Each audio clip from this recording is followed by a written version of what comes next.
you, everyone, and we will start with a pledge, please. I pledge allegiance to the flag of the United States of America and to the republic for which it stands, one nation, under God, indivisible, with liberty and justice for all.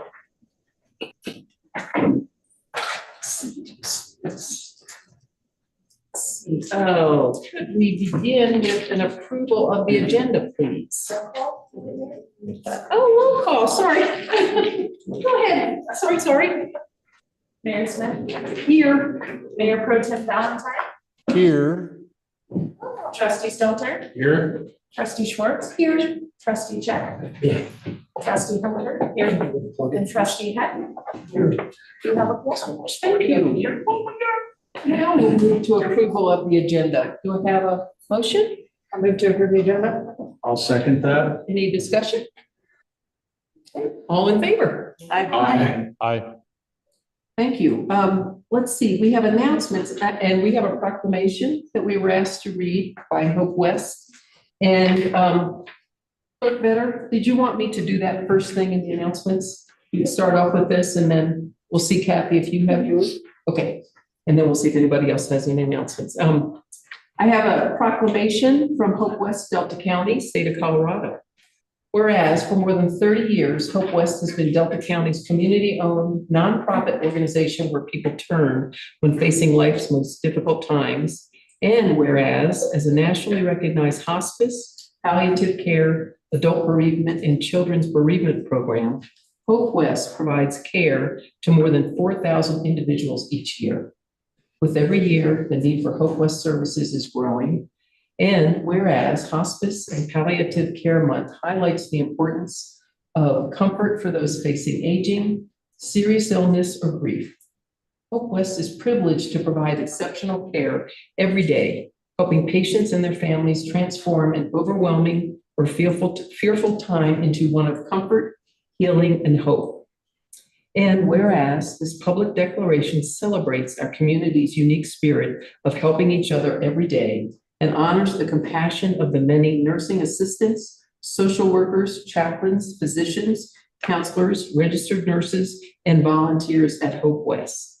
And whereas Hospice and Palliative Care Month presents a unique opportunity to increase awareness of these programs and honor all who make them possible. Now, therefore, I, Mayor Paige Smith, by the power vested in me as mayor of the town of Paonia, Colorado, do hereby proclaim November 2024 as Hospice and Palliative Care Month in the town of Paonia, Colorado, and ask that the town trustees encourage the support and participation of friends, neighbors, colleagues, and fellow citizens in hospice activities and programs now and throughout the year. Thank you. And with that, we'll pass it over to Trustee Schwartz with her appreciations. I would just like to, in honor of, hospice and Hope West, if you raise your hand if you've known somebody who has benefited because of Hope West or hospice.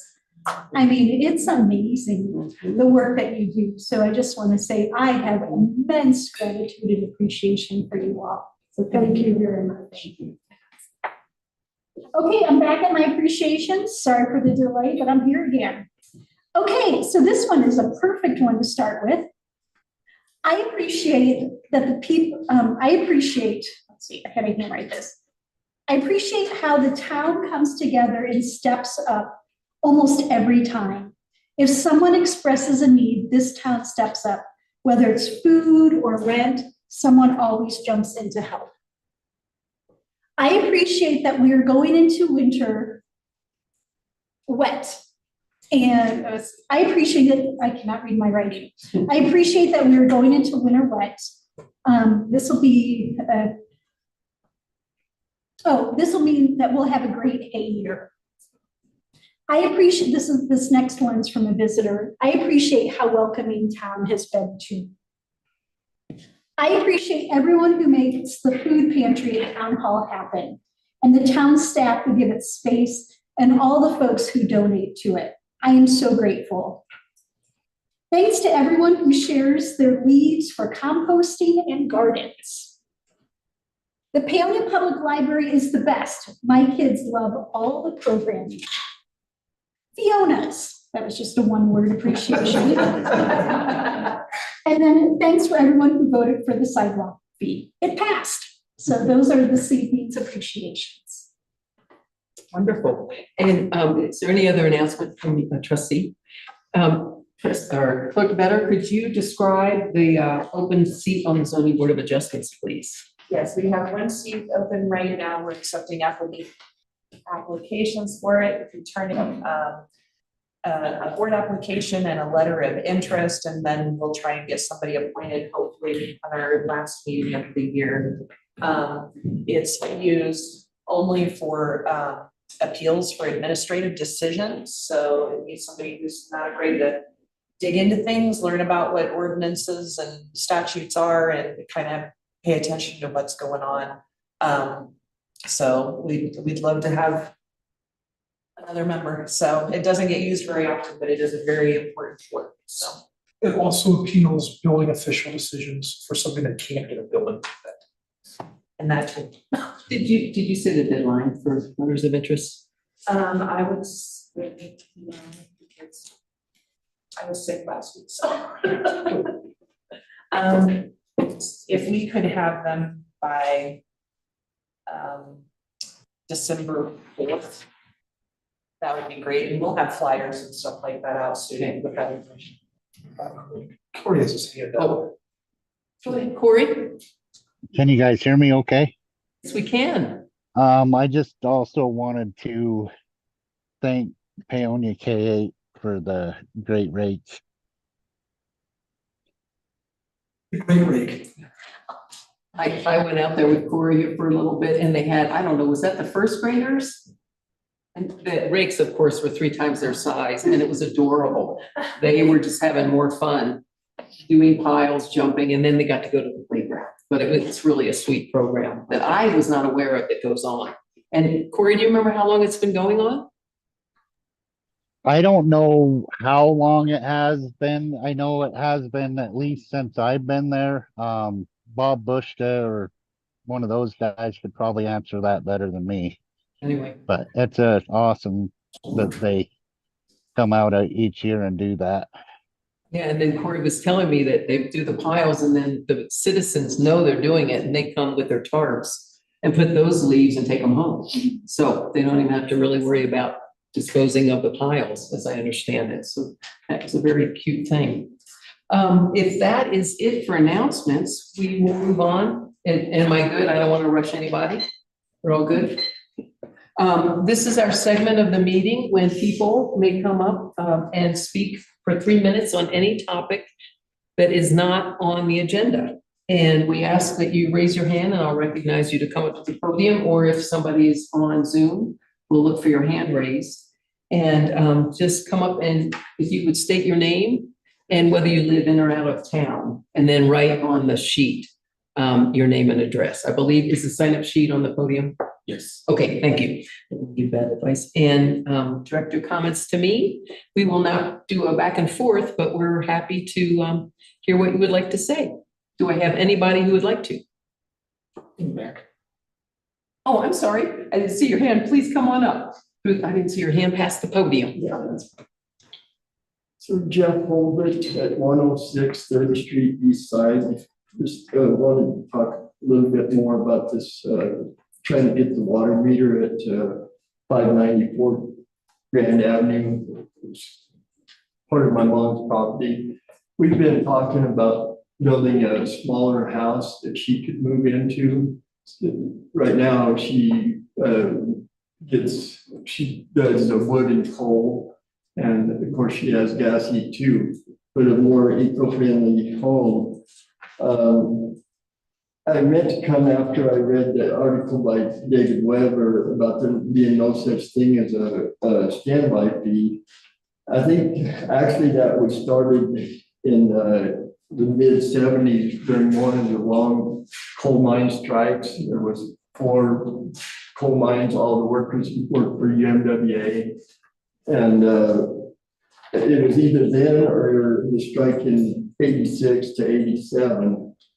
And a lot of the miners had to move out of town to find work to pay bills and stuff.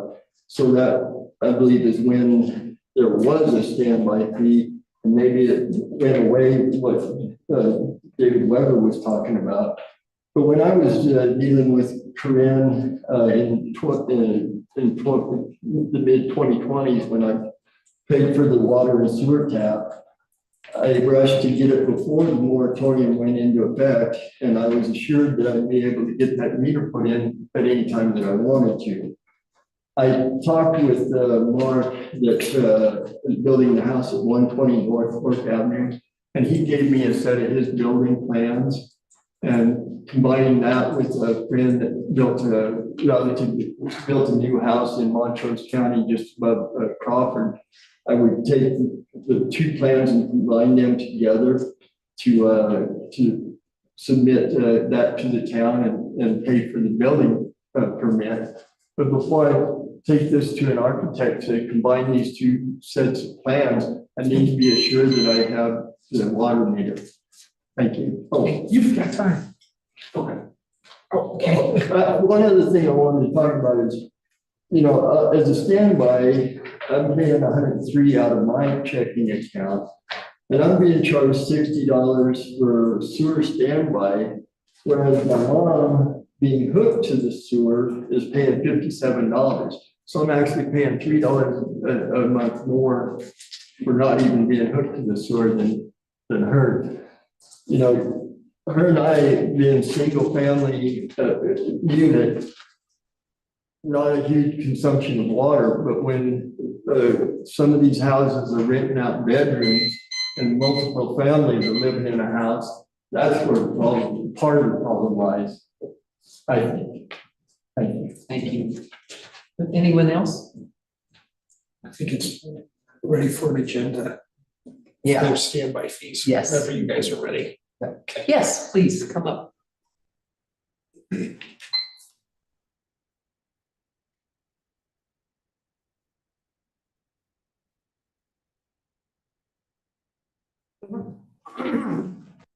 evening. It's nice to see you all of you.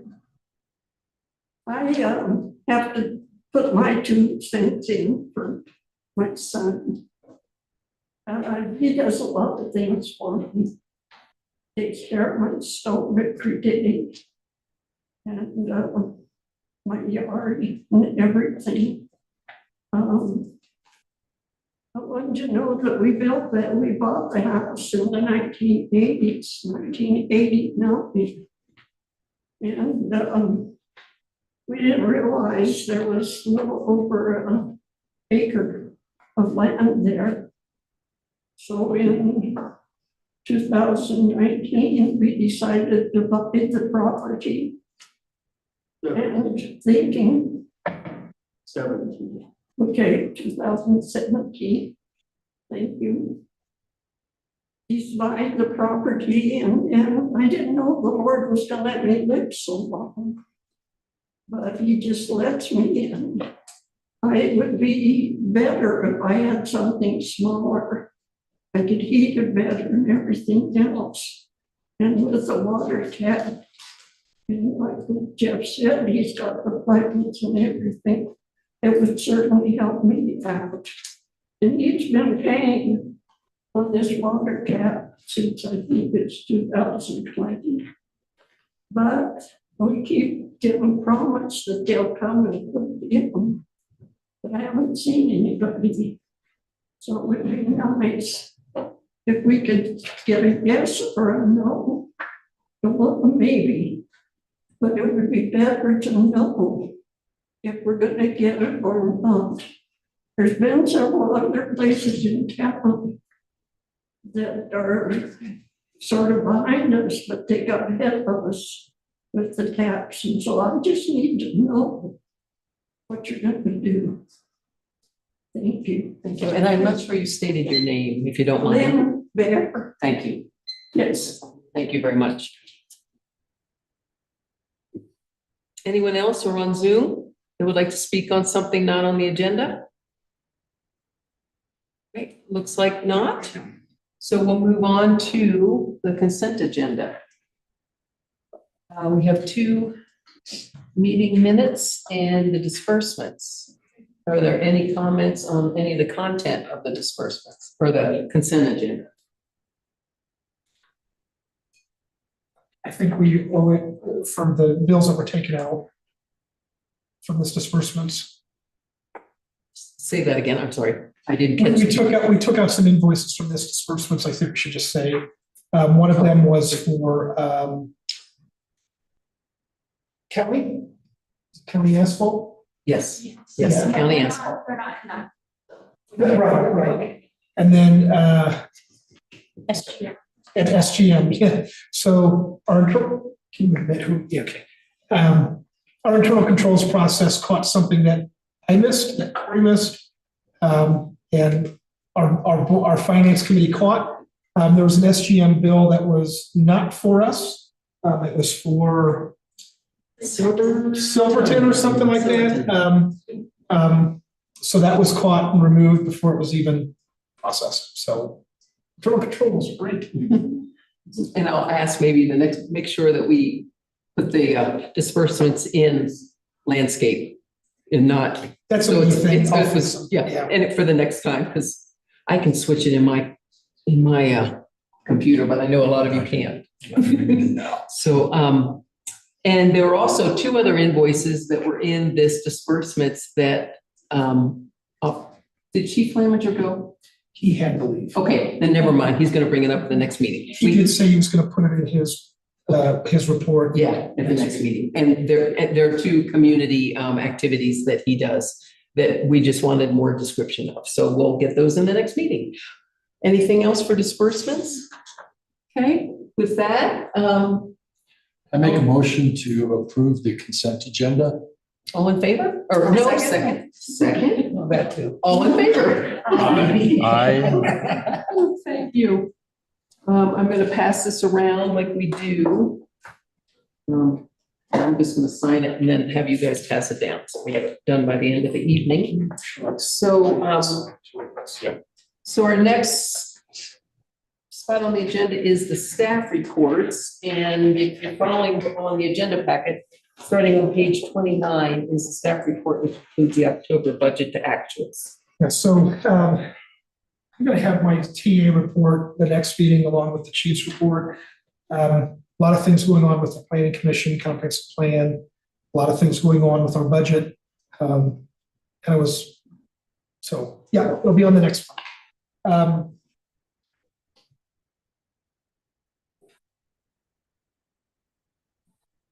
I learned that I'm supposed to sign this too, and Kaj's made sure that I signed this meeting. So there you go. But this is our budget actuals. We did make some changes to the bank, what we do for cash on hand. You'll see that UBB investments are gone from this one. We no longer have any CDs at UBB. We have transferred that to Collo Trust Investments. And you'll see that our cash on hand right now is just about $5.9 billion. That's not like cash that isn't liquid. All of this is liquid, which is a really, really good problem to have, especially going into next budgeting season, where we're going to use some of this surplus to help fund projects if we are successful with grants. You can see that, again, the UBB investment's gone. Now we are just doing everything in Collo Trust. Okay. Our grant sheet has been updated. So we have drawn down on a number of grants. The Paonia Code Revision, that's that EAAF grant. And I've also submitted reports for the comprehensive plan update. They were $0 reports, but I still had to submit them. And the housing needs assessment and action plan. We still have money left over in the housing needs assessment and action plan, about $7,237.50. I can pull from that once we've adopted a short-term rental ordinance and an accessory dwelling unit ordinance. Then I can cash that out. So I'm really hoping that we come up with something before this grant expires, which would be April 30th of 25. So once we have that ADU, I can draw down from this and take that whole $7,200. So that's just out there for y'all. We also received funding from the Colorado River Water Conservation District for the hydrogeological study. We received $12,500. That's been updated. I do still have to submit a reimbursement request for CWCB Task 1. We have $50,570 to draw down from. On this agenda, you'll also see that we are asking for an extension of the hydrogeological study. And I'll go into more detail when we get there. But we can start drawing down from these grants as well. I plan to start doing that before the end of the year. There are 2 grants that aren't on here that will need to be put on here. 3 grants, I'm sorry. 2 of them are planning grant reimbursements, $10,000 a piece for a project needs assessment to go for state revolving fund loans for both water and wastewater. We can pull the whole $10,000 for water and receive that. The wastewater, as we get invoices from SGM, we can start pulling from that. And then the last one is a planning grant. I think it's $300,000 for the water capital improvement plan that we've already been working on. I can draw down from that, and we could probably get that entire amount before the end of the year. So that's all in place to go for a loan in 2025. Loan application in January for our water capital improvement plan phase 1. It's coming up. A lot of construction happening in 25. Mayor, Yes. may I ask who wrote those grants so we can acknowledge them? So those 3 grants were already completed. They were done as part of the PNA that we did, the project needs assessment. That was a collaborative from myself, Mary when she was the mayor, and James Starnes with Respec. So, and then we're also going for, most of these grants on here though were written by Mary, and we received, and she's also going for a couple more that are on this agenda tonight as well. Her plaque should have been updated to add like $1.8 million more dollars. Sorry. So yeah. And then as far as where we're at on like our revenues received, it's funny. Our sales tax is going to go up even more. Simply because when I went in today, we received like $85,000 from the county as well that I don't believe is booked yet, because that'll be done in the end of November. But if you see, we're 61% there with taxes, 97% realized with licenses, permits, and fees, 97% realized with intergovernmental revenues. 1,870% for fines and forfeitures.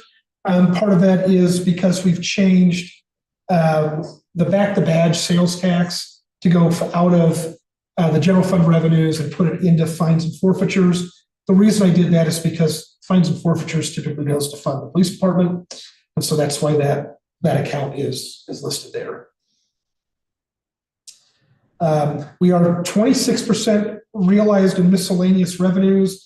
Part of that is because that's grant revenue that we didn't draw down from for Fifth and Grand. We will draw down from that RMS grant in 2025. That's $1,030,000.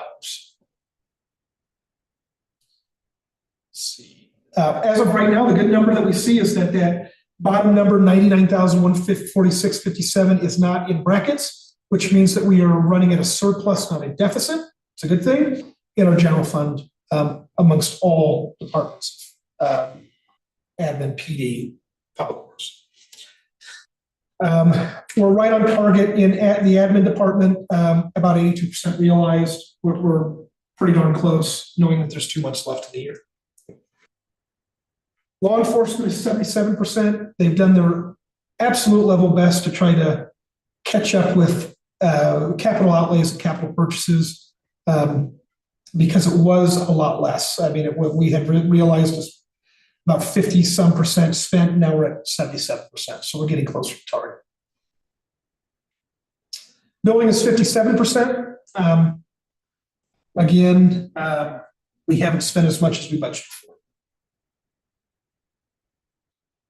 Streets is at 18%. This number's kind of deflated, I guess, because we didn't do Fifth and Grand this year like we had planned. When we had that CDOT 60% meeting, and they go, no, you got to design all this extra stuff for federal highway. It pushed our construction into 25.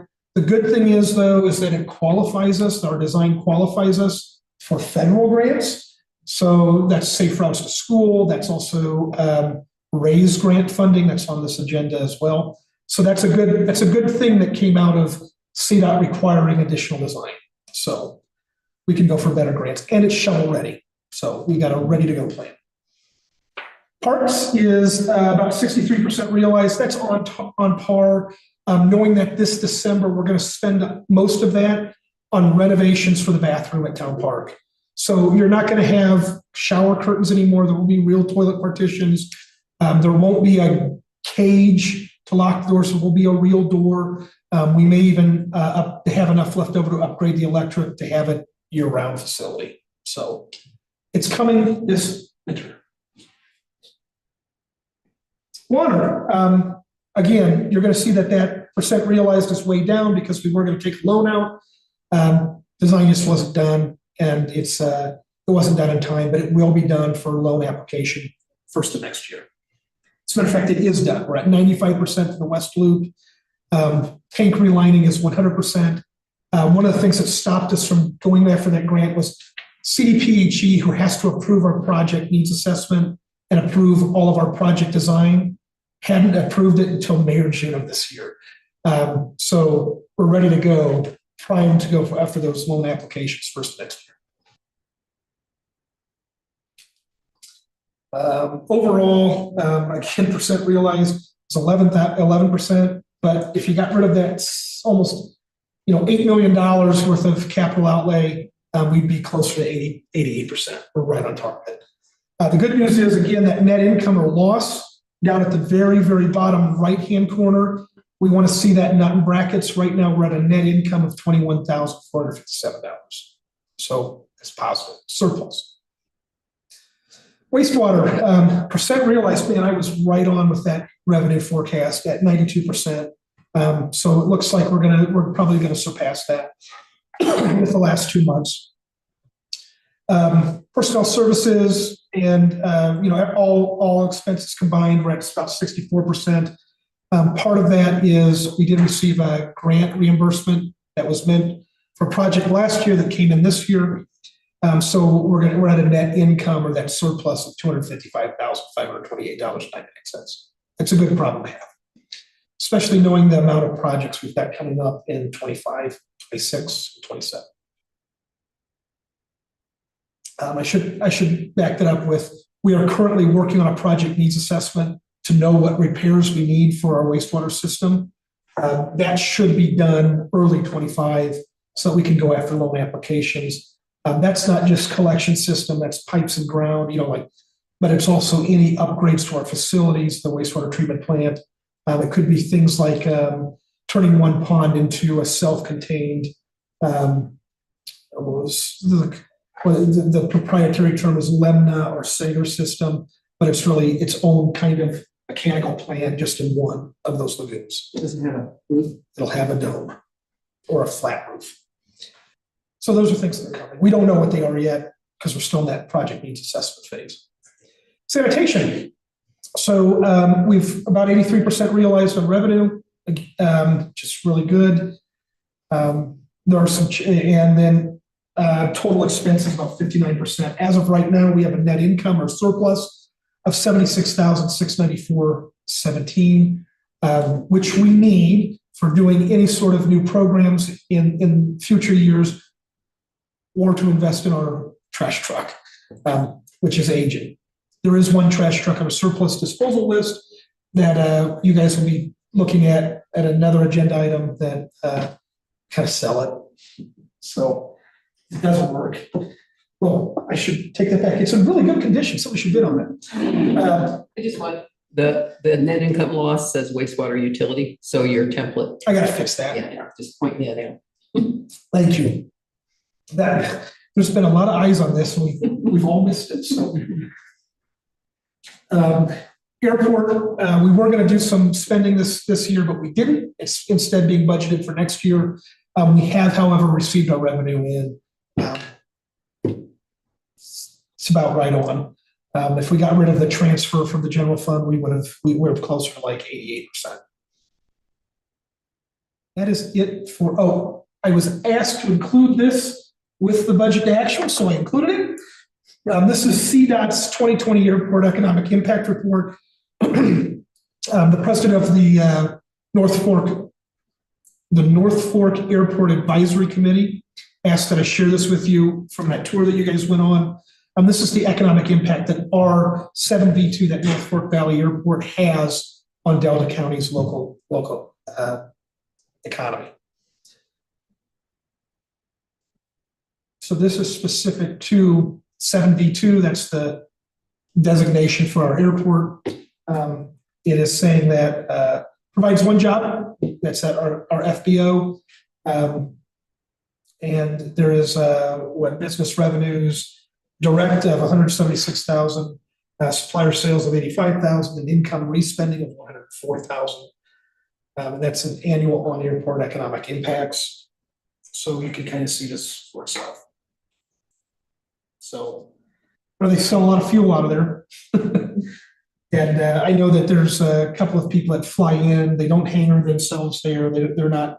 None of their aircraft are hangared there, but they fly in to check their ranches in the area. So they own multiple ranches. So just to decipher this, so this ultimately, that table is saying there's $104,000 that comes back into the community. Correct. Is that what that's? And that's our local impact for our specific airport. Okay. And that is it for the budget to actuals. Questions from trustees? Okay. We will move on to actions and presentations. So our first action item is the special event from the North Fork Valley Creative Coalition for the Holiday Art Fair and Liquor Sales Special Event Request. I'm going to preface this with, you can come up, it's the checklist that's normally completed. I didn't require, we had illnesses in the office. This has to be on an agenda so that they can be considered for this holiday art fair that's coming up. So that's why it might be a little messy. Could you, just before we go into this, could you please just say in your staff report what the two choices are for your proposed two recommended motions? I move to approve or deny the special event permit with liquor sales at Homeless Park and waive or collect all fees related to the special event application. Thank you. Great. Hi, I'm Jess Durbin Ackerman. I'm the Executive Director of the North Fork Valley Creative Coalition. I live at 225 Highway 133. I know you don't need to do that during the presentation, but I'm just used to doing it. This is my first time doing a special event application with the town, so also thank you for your patience with me learning the systems and being confused about how to fill out all the forms. This is the 32nd annual Paonia Holiday Art Fair or Paonia Holiday Festival. We're very excited about this year. We have 13 sponsors of this year's holiday art fair, which is very exciting. Last year we saw a little dip in people wanting to sponsor or be part of contributing to fees. For context, the Creative Coalition we put on certain signature events every year in Paonia and the North Fork Valley. This is one of them. These events do help our organization raise money to be able to pay to have an organization to put on these kinds of events. So it is important for us to not lose money on doing these kinds of events in our area and in our community. Last year, our income for the Paonia Holiday Art Fair was $5,600 and our expenses were $3,600. So we brought in for the organization about $2,000. However, included in that is not any of the admin or time that it takes to organize the event. That is just, who's doing the website and actually putting on the physical event. that is part of why this will be the first year that we are applying for a liquor license for this event. We do not plan to have a serious alcohol presence, but just do something like light, heated alcoholic drinks for folks to be able to work off. And for us to make a little bit more money, because that is a way that our organization makes money at events. I just wanted to give a financial picture for you all to understand. I don't actually know what the total amount of fees is going to be because I couldn't add them all up by myself, and the person who would have helped me with that was not available at the time. So, but I think it would be, it wouldn't be in the ballpark of like $1,000 for us to pay all of the fees that are on the application. There's for every vendor, more than 10 vendors at an event, you have to pay $15. We have 65 vendors at this event. So that alone would be a big cost for us. So just to put it into context, it would be very helpful for us to waive many of these fees. That's what we did for Harvest Fest this year. We'd be happy to pay the liquor license fee. That was the one fee that wasn't waived for Mountain Harvest Fest. But I'm happy with any decision you all decide to make, but it does make us, it gives us consideration if it's worth us continuing to put on events like this, if it costs us a significant amount to apply for fees to do these things. I'm happy to take any questions you have. And I did supply you with the safety plan and the map because that wasn't in the packet, and just wanted to make sure that you have that. Can I ask about? Yes, please. Mayor, okay. Yeah, can I ask about the map? It looks like is the bar gonna be in the middle of the street, or is it looking like at Poulos Park? It's gonna be in the middle of the street. That's what we did for the final Friday street party, Okay, is that we had our info booth and the bar in a tent in the middle of the street. and I'm assuming the Red Cross is like you're gonna have. That's our first aid station. We also have been talking to North Fork EMS. Mhm. They know this event is happening and they are on call. They don't think we need to pay to have them No. sitting there for this event. But we do have one of their paramedics who is going to be a vendor and has said that she will be a first responder until an ambulance can come.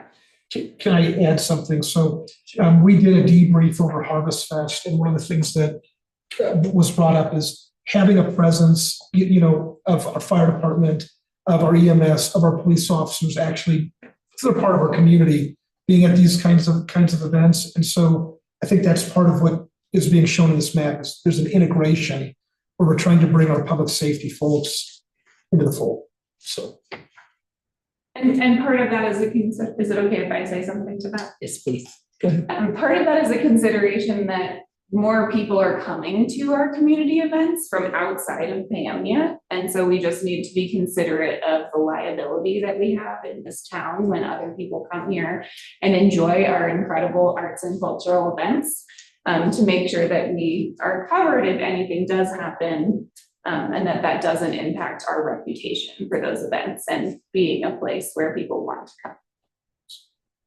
I'm gonna keep going if you don't. Yes, Guess what? please. So last year, we had the pancake thing here with gingerbread houses. I think they're planning to do the same thing, but just like on the final Friday event, we're gonna have our restrooms open so that porta potties shouldn't be necessary. But in the past, Trustee Hunter has donated space and had them there. I don't think they'll be necessary because we'll have our public restrooms. You think that'll be enough for all those people? Really hoping so.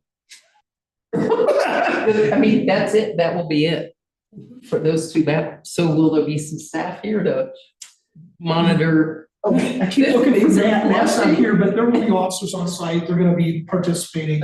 I'm just thinking about the use of those pretty small bathrooms. I'll also be here. Oh, you will, okay. And toilet paper. Really?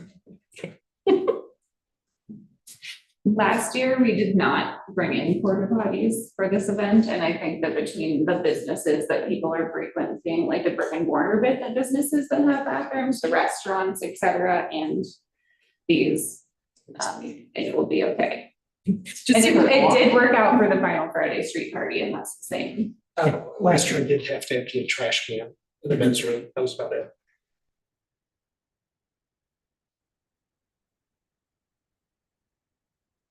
I do want to, the one thing that we cannot waive, if you are contemplating waiving fees, is the liquor license. That's a state thing. We've got to do it. We've got to collect it. So am I right on that?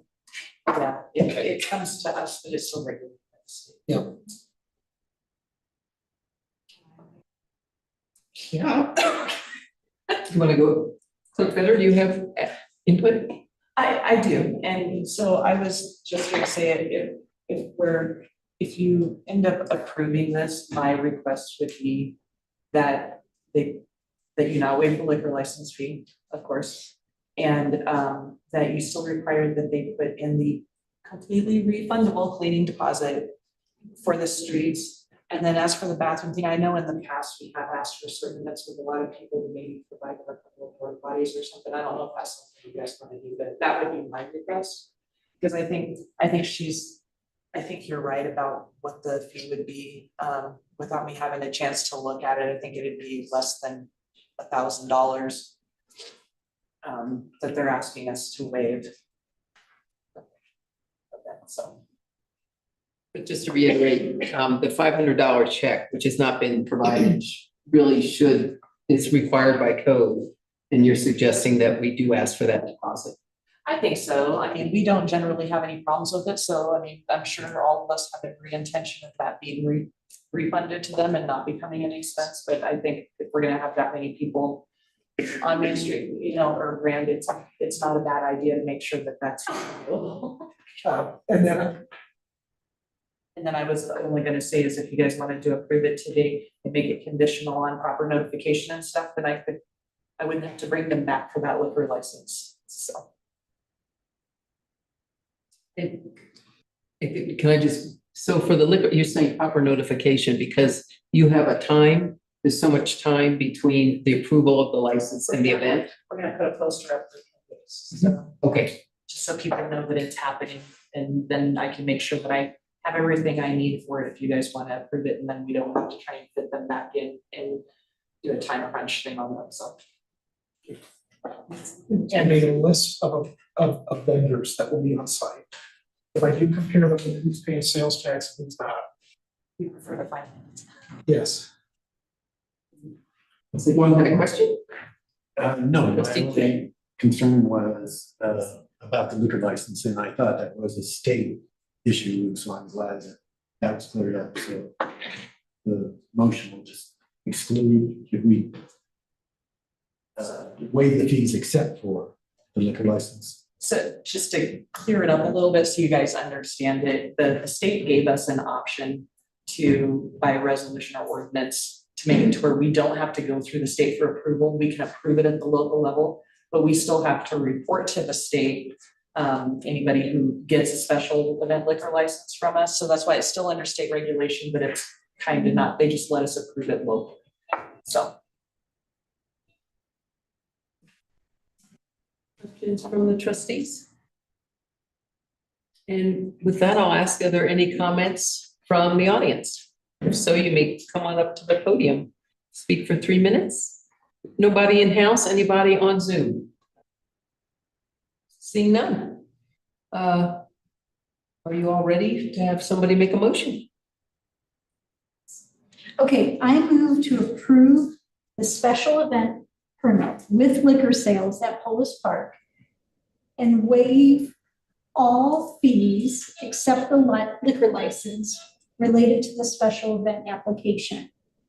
The Creative Coalition will still have to pay the, oh, what are you trying to tell me? There was something she needed.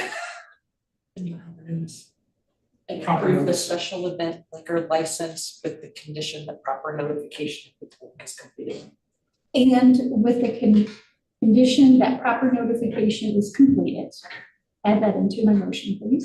That the North Fork Valley Creative Coalition still pays the $500 deposit, and they provide Tom with a list of vendors. Second motion. Any discussion? I hate to be the bad guy, but I love everything that the Creative Coalition does. I donate regularly every year. But I'm skeptical of waiving fees.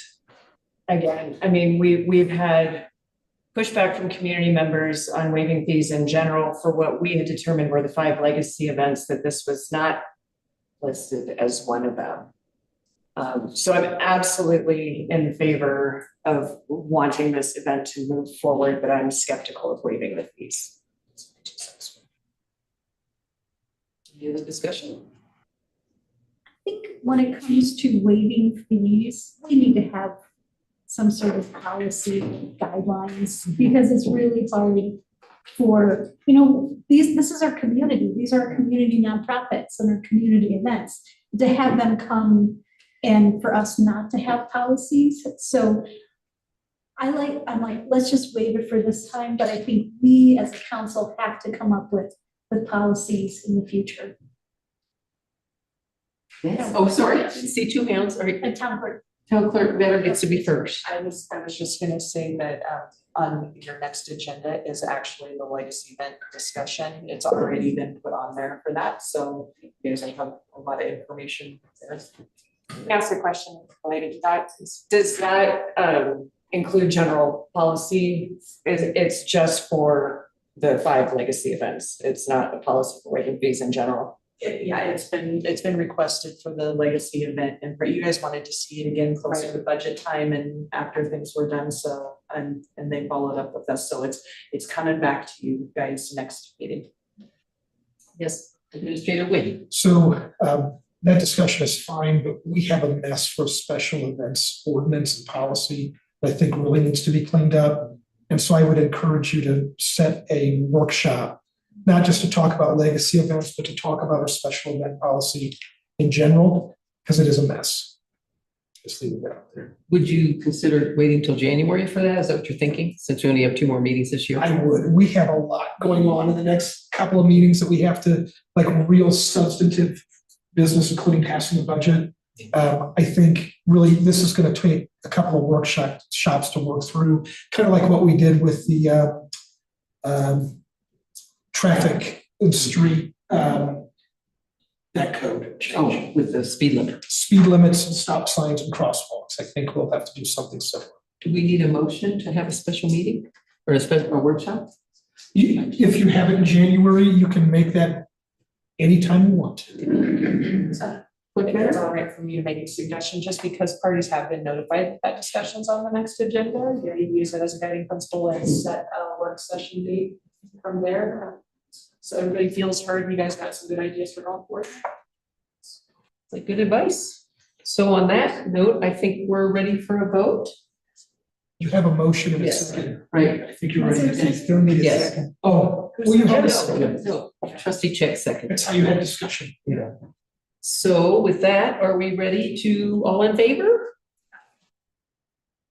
All in favor? I Hi. And that, opposed. oh, all opposed. Nay. Can I have a roll call vote? Yeah, let's have a roll call for aye, please. Trustee Valentine or Mayor Pro Tem Valentine, Aye. Trustee Stelter, Nay. Trustee Schwartz, I Trustee Check, Aye. Trustee Hunter. Yay. Trustee Heck. Nay. It's a tie, not me. Oh, I just love this.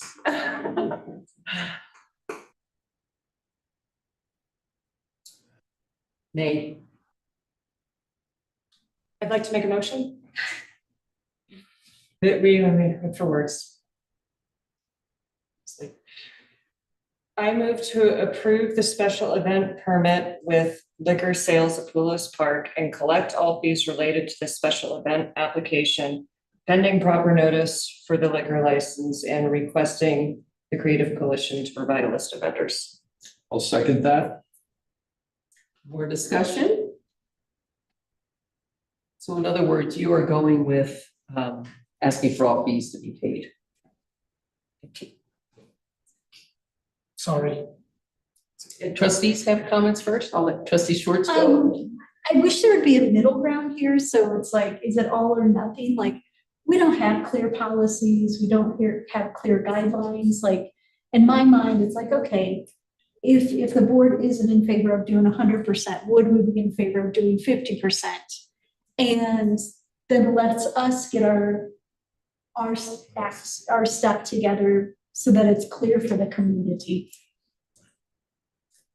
Yes. Can I piggyback on that? Yes. So rather than a percent, can I ask that all equipment fees, like barricades and cones, those rental fees be waived? That would be my suggestion for the board. Would that comport with your motion? Because your motion said all fees. Did it If encompass- we're in discussion mode, I'm curious how trustees Heck and Stelter feel about that. Since there isn't a large cost with rentals, if you already have the equipment, but there is a cost with putting them in place and retrieving them, I think that I could probably swallow waiving those fees. Your thoughts, trustee? Would it help if you knew what the fees were associated with those things? It would help me if I end up having to make a break a tie. So what page are the cones on? Oh, it's here. 51. Say it again. 50. 51. of the 51, packet. thank you. I'd like to see that. Does this have this? Yeah, I can't wait till we fix this. This is these forms. that large discussion over special event. Right, funds. because it's so tough to get through. So we're looking at, oh, that's trash. What page are you on? 51. 51. It is, it's. Oh, I see it at the bottom. Yeah. So barricades and cones are $100. Street closure is 50, but wait, there are others. There's the banner fee that's not on here. There are other fees we really need to know. So there's the street closure is 50, liquor license can't be waived. There's a $50 banner fee in here. And then the vendors. The street closure is a $50 application fee and $50 an hour. Oh, I thought it was a flat if it's 4 hours or more for the closure. Here it is. Come on up, Jess, help us. Okay, there are actually two of the exact same form that I filled out that have different prices on them about this exact point. So this is why I didn't write a check, because I have no idea how much all of the fees are. So can somebody get us to the fee, the page that shows the hours? Well, one of them has $25 an hour, maximum 4 hours, and then another one says $50 an hour with no maximum. So a full day, or. And then this one says full day, $225. So those are all for the same. Oh, this is for. Okay, that's safe. Oh. So what's going on here? We have the street closure event and the associated fees, and we have the use of Polis Park is what's on page 51. Is that correct?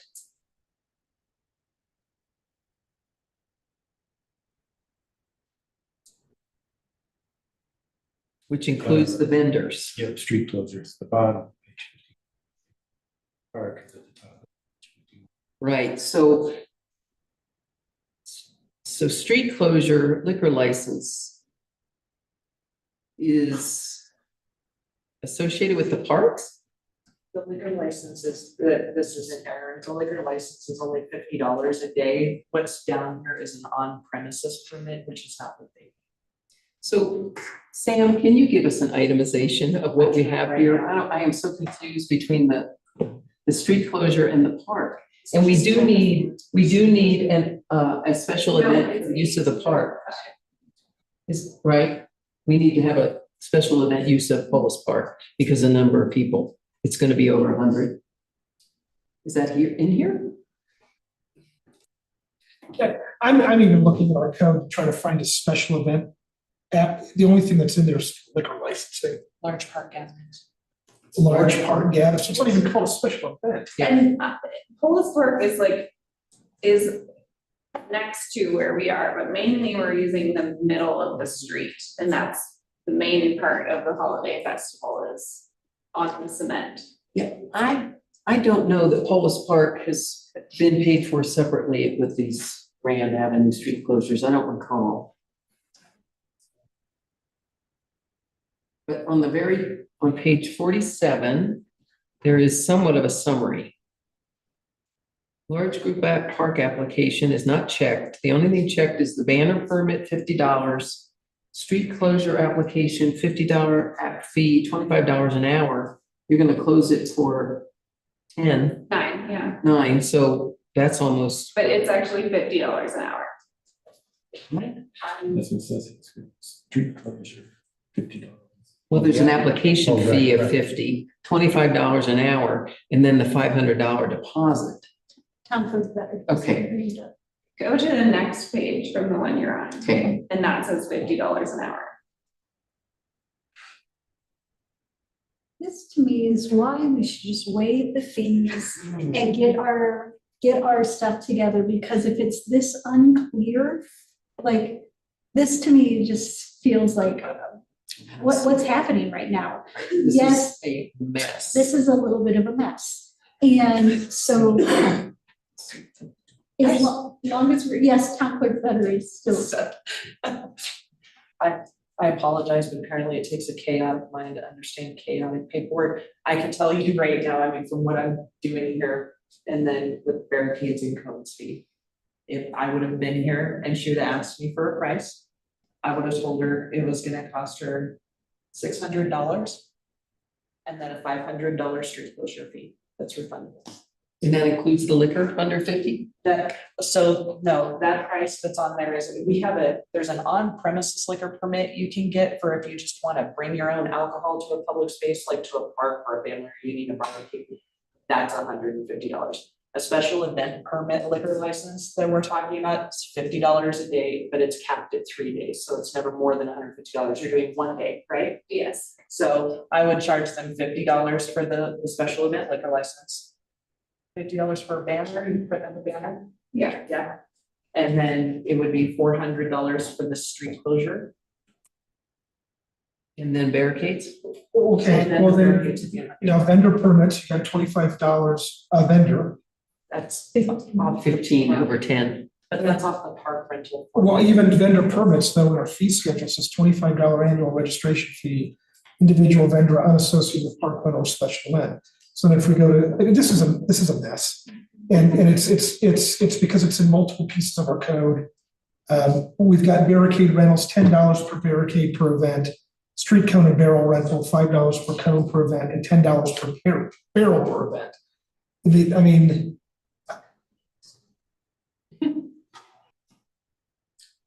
We have a motion on the table. The motion on the table is to ask for all the fees to be paid. And that would constitute $600 plus a $500 check.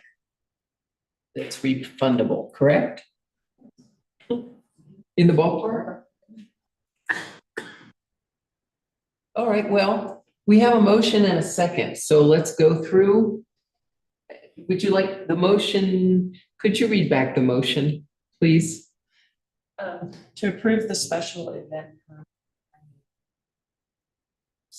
What? Because I added on.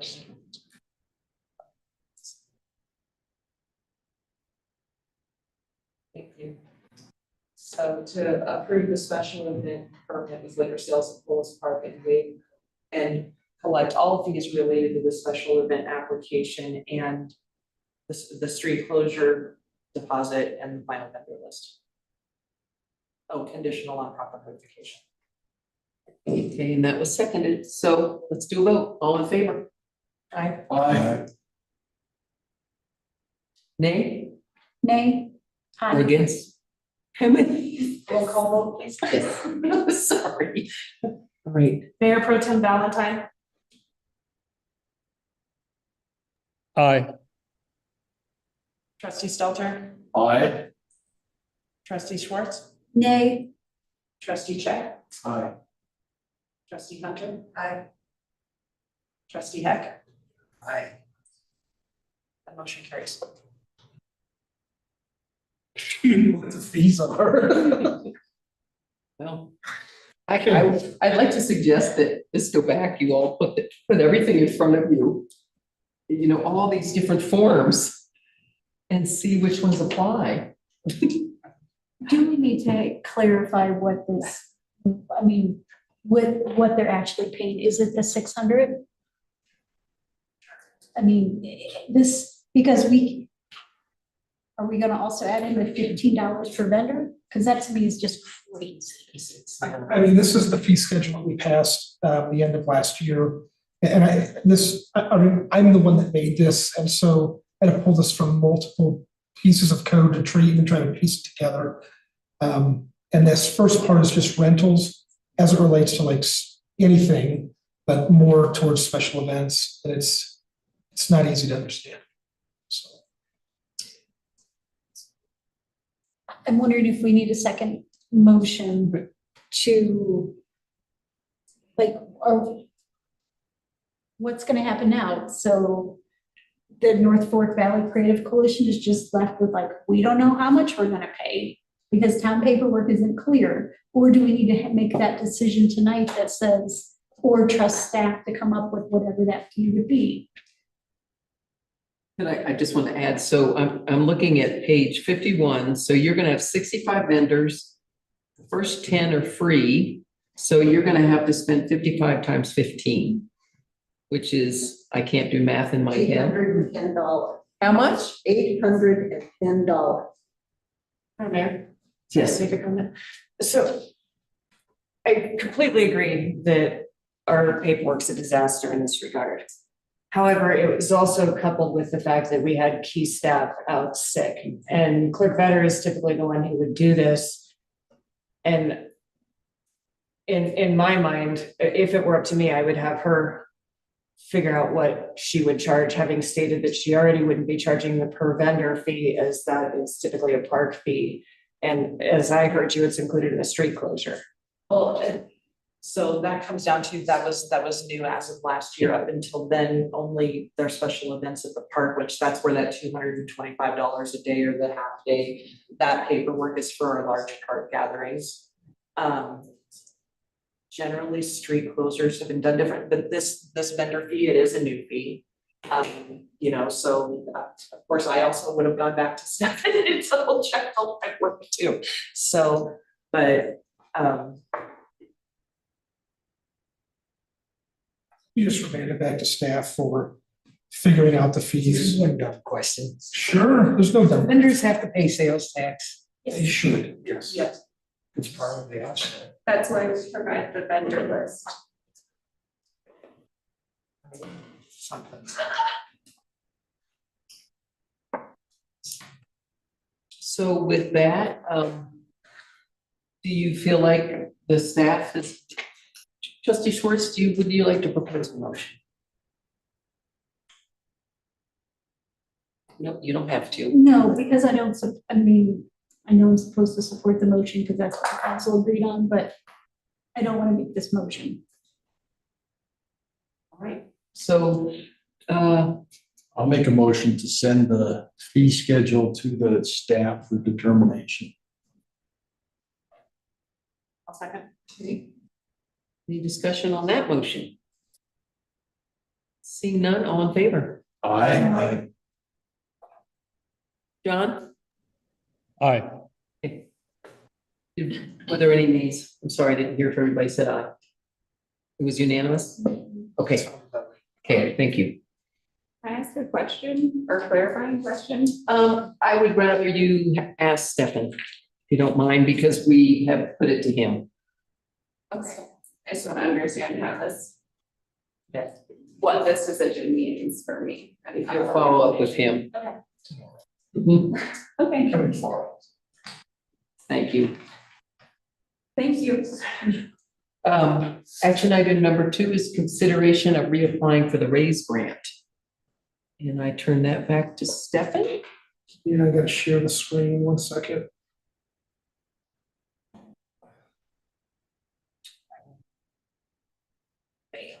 Okay. So, we were denied the RAISE grant earlier this year.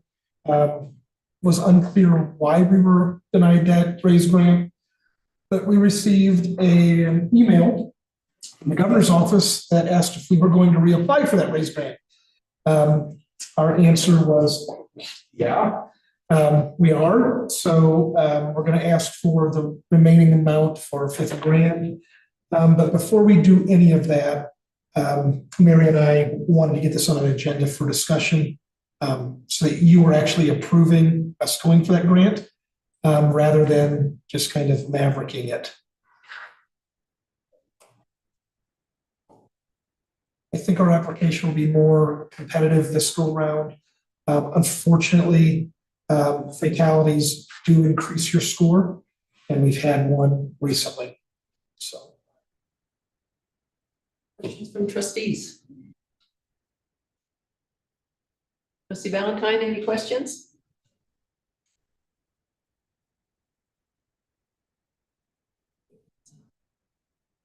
Any questions or comments from the public? Oh, When will we find out? You want to know from them when we should know? Mary, could you come up, thanks? They put it out like 6 months. So it's due at the end of January. So they're saying, yeah, they'll let you know by June. But we got a really fast turnaround. So I suspect we will probably know by March. The other thing is I'm going to be in touch with the raise people and have a debrief to find out why we were turned down on the last grant so that we can make the changes so that it will be more competitive this time. Thank you. Any other questions for Mary? Okay, thank you. And anybody from the audience have any questions? Okay. Seeing none? Ready for a motion? I move to direct staff to reapply for this next round of the raise grant funding. I'll second. Okay, we have a second. Any further discussion? And then all in favor? Aye. That motion passes. Thank you. Moving on to item consideration of digital payment processing. Thank you. Kaja. I'm gonna come up here because I was informed the speakers don't pick up back there. So, we have an item on here for you guys to consider. Our digital payment processing right now is Point and Pay as our vendor. So that means is people pay their utility bill online. If they come in and use their card to pay for anything, that's the system we use. We have to sell, that's where we record everything and track and do budgeting and all that. But the Point and Pay has like the card swipe and the online portal. We've had, I would say, endless issues with this portal. This was in place before I got here, and I was told when it was put in place, we weren't quite informed that we were sort of the test subjects. So we're having a lot of issues, and it just doesn't seem to be working for our customers or staff. So we looked into other options that we might present, and we looking at Express Bill Pay. It came recommended that we check it out by our consultants with Professional Management Solutions, Michelle Duran. And they sent us over a little slide that I was going to go through with you and then point out a few other features. So this they sent over is their online portal. So it's set up where we would actually have a URL to their site and hosted, but then they customize it with like our logo and have stuff, and we can link it directly into our page. So people just click utility payment and it takes them to this spot. And then we have our logo and all that fun stuff. And folks can sign in up there at the top, or you can make a sign in, and then at the homepage, there's if you have several outstanding bills, this is kind of nice. You can actually, if you're a landlord or own multiple properties for whatever reason, you can link them in your profile so you can see all of them there. And then you can click on to view the bill, you can pay the bill. And then if we keep scrolling, let's see. And this is just sort of walking you through the payment process. So you can see the totals and click pay. Part of this is also for, we're going to teach people how to do it in theory, how to do it. And then, yeah, so if you have multiple, you'd see multiple there if you are paying for more than one property, but this one's just got one there. And then you can proceed to checkout. And so this is also nice, they can store multiple cards online if we want, rather than just our direct pay option right now, which requires them to give us banking info. They could also do this and keep it. Our current payment portal doesn't have that option, and we're asked about it frequently.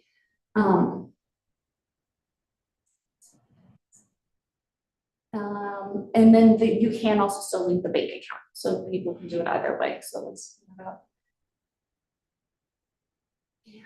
yeah, it's really walking you through every step, but you do get a review and confirm, you get a receipt at the end. We keep going.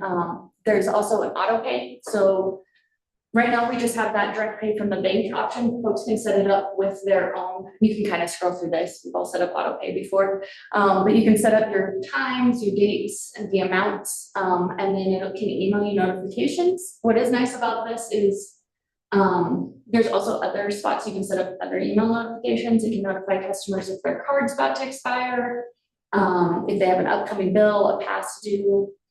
There's a history section, which is nice. You can check out billing and payment history. What is nice about this integration with Cassell is it will show you 2 years, and it does backdate because it'll pull it directly from Cassell. So it's not 2 years. Once we hit 2 years with the vendor, it could right now hold 2 years of data, which is nice. We get a lot of bill questions. Morgan spends a lot of her time at the counter explaining what people have and paid in the past. So this would hopefully alleviate some of that. And then under the Express wallet, you can set up all those different cards and names. You can set up a temporary dates to use different cards. If you know one's expiring, if you want to use something different while you're traveling. You can also set up temporary travel times for it to auto pay, but then end after a certain date. And you can, what's the other feature? Oh, you can set up, there was something else cool that I can't think what it was. But yeah, there's a lot of different features. Oh, billing limits. So you can set a limit. So if you go, hey, my bill's always about $200 a month. I'm going to set a max of $250, for usage. But if I have a leak, I don't want it to pull $1,000 from my account without me. So you can set a safety limit. Each customer can do that, which is nice. And it's not a feature we have right now in our direct pay system we use. I have to check through and make sure there's no huge charges being about to run, so we can inform customers first. So this could take care of some of that. There's also their email support. If there's a problem with the portal, rather than them calling us, they can call Express Bill Pay and work with them on any technical issues. But then it will also list town contact number for any billing issues or questions. So that way it's kind of nice. We don't have to do all of the text stuff. We can mostly have poor Ruben handle for us. A few other things I did want to point out about the vendor. Oh, and then also linked. I wasn't going to go through all these, but you have all of the vendor info of what we gathered on Point and Pay and Express Bill Pay, and Ruben and I's scoring cards as we went through what features we'd like to see in a vendor and how the different vendors we looked at. We looked at a few others. You'll see them on there, how they compared on that. Kasia, can I clarify a couple of things and ask you questions about current processes? I have a few more points on it, but yeah. Okay. So the issue that we're having right now is Point and Pay does not integrate with Cassell. If you're, I'm jumping. That's what I'm saying, you might want to. But when you do try to pay online, it doesn't, I think we've taken off. So we had two portals. We had a utility portal, which was supposed to integrate with Cassell, meaning that somebody pays online and it reflects in Cassell without us having to do a lot of fiddling. That has not been worked. We've taken that down. It is no longer an option on our website. We just have our, what we were calling non-utility, which didn't integrate, which means we had to batch upload it at night. And even from that batch upload, we had a lot of issues with timing. So if we took payments today on the 12th, some of them would come in saying they came on the 11th and some on the 13th. And if they don't match Cassell, it really messes us up. So Ruben and our consultant, Michelle, both spent quite a lot of time trying to match those up and manipulate it to be what it actually was. That's something that was a big issue for us. And then, yeah, the online payment has been down quite a few times. So then we've had a lot of waiving of late fees because people were traveling, planning to pay on time. But not only waiving of that, but all the staff time to explain what's going on and to address it and upset customers. So, and there's a myriad of issues there. There's been some others along the way. that have at least temporarily been resolved. Ruben's really the expert on that. He spent months now trying to make this work, and it got to a point where we figured it was time to look around and suggest an alternative. That being said, Express Bill Pay not only integrates fully with our utility module, but other modules in Cassell. So building permits for the community development module we have starting up here, we could actually have that integrate as well. So rather than doing a batch report for anything, those could all automatically go into their correct place in Cassell. It also queries Cassell real time. So if you get on and pay a bill and then you get home and be like, oh, I dropped that check off in my Dropbox and I might have paid the wrong amount. If we've already entered it, you can get right back on and see. So if we add a fee, you have extra trash, you get it in, they come in the office and tell us we add it, it'll show real time on your utility bill how much you owe based on Cassell. I mentioned the payment history does go back, so it also was able to pull that from Cassell for that time period as well. There's also a text payment option, so you can actually put in that to set up like your phone number and stuff, and then it texts you whenever your bill's due. And if you go, that's the amount I was expecting, you can actually type pay and it'll pull your card on file and email you a receipt. It's similar to Black Hills Energy. Yeah, and there's an app if people want to download an app rather than log on the web browser. There is, of course, guest pay, so you don't have to make an account. We have a lot of folks who don't want to make an account. They could still go online, just type in their account number or address, depending on how we set it up, and then pay that utility bill that way. And then the similar processes if it's for one of the other modules that's not from the utility, we give them like a permit number or some sort of identifier to go on there and pay that. There's also Google and Apple Pay as options. And the card reader situation, we would not have to rent a card reader from them. We can use an existing, which we have from a prior system. So they're based out, and then they don't charge us like per month or anything for the reader itself, which a lot of them do, and it's quite absorbent in my opinion. And then our other big selling point on this is an option that Point Pay didn't have is they can do paperless billing for us. So we could have people opt into paperless billing if they choose, and we could send that through the same portal. So we, on our end, could set it up and send those out. And we can also do attachments to those, or regular messages like when the leaf backs out or snow plowing or things, but also we could attach larger documents like our water quality report, the lead copper pipe survey, those sorts of things that we have to print and ship. So, and the paperless option is something we've been talking about going towards. We've been having mailing issues. We get asked a lot. I like to save the paper personally. So. Can I ask a question about that? How many of you received a paper bill this month? One. I didn't receive one. Kaja didn't receive one. We're having issues with our bill printer. So whatever, this is multiple months in a row, for whatever reason, these bills are not getting out timely. We suspect that it might be because they're doing them in batches instead of all at once. But I didn't get a bill, Kasia didn't get a bill, the mayor didn't get a bill. And so this is that first step. If you were to go with Express Bill Pay, to give that option where it can be emailed, like you see from DMEA. They have their own app too, but at least you get an emailed bill.